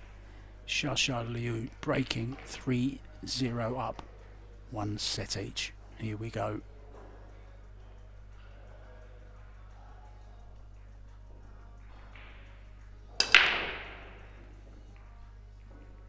Well, one ball, don't know how it didn't go, Ben, do you? Tried to.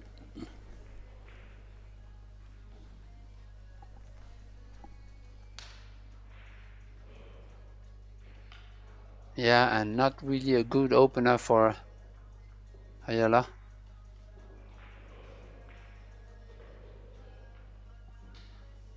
She has to be patient and try to create opportunity out of a good safety shot. Yeah, this is a good shot. There is not much you can do. This is great.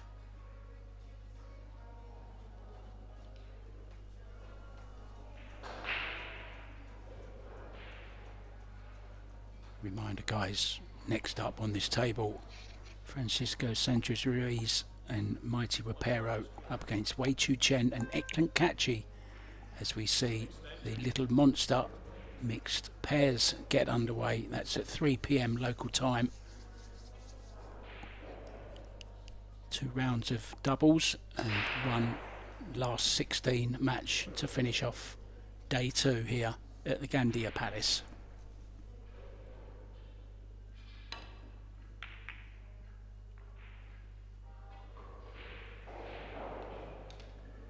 Good hit.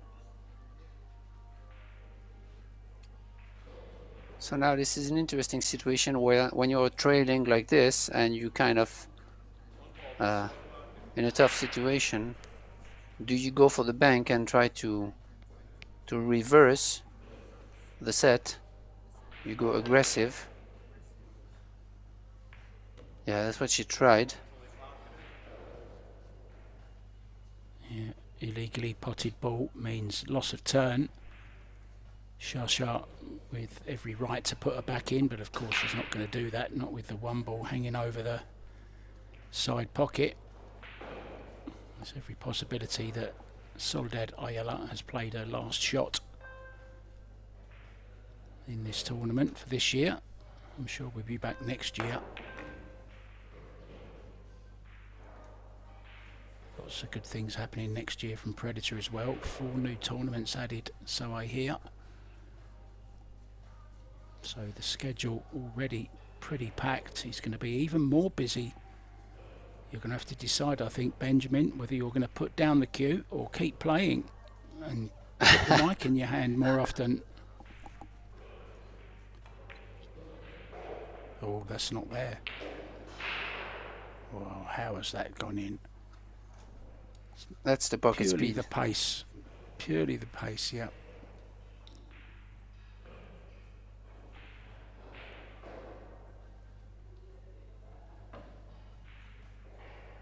She's not scared to use the bridge. She's had to use it a lot over the last couple of days.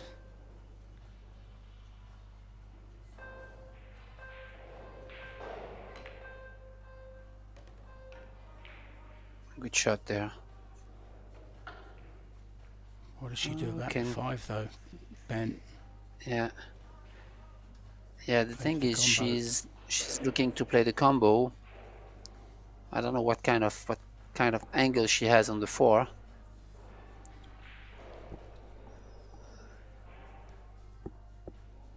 Yes, she has a slightly angle, so she could stun it.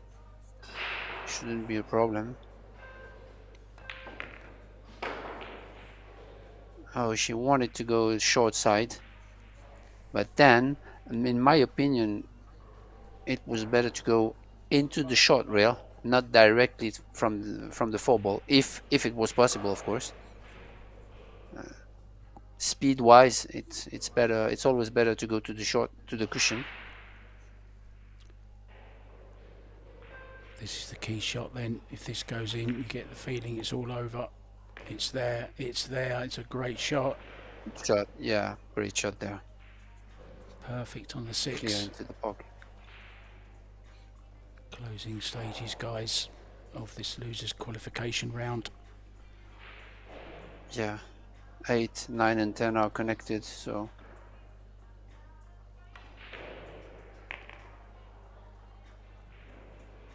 The way she started, she looked like she was in trouble, but once she did get started,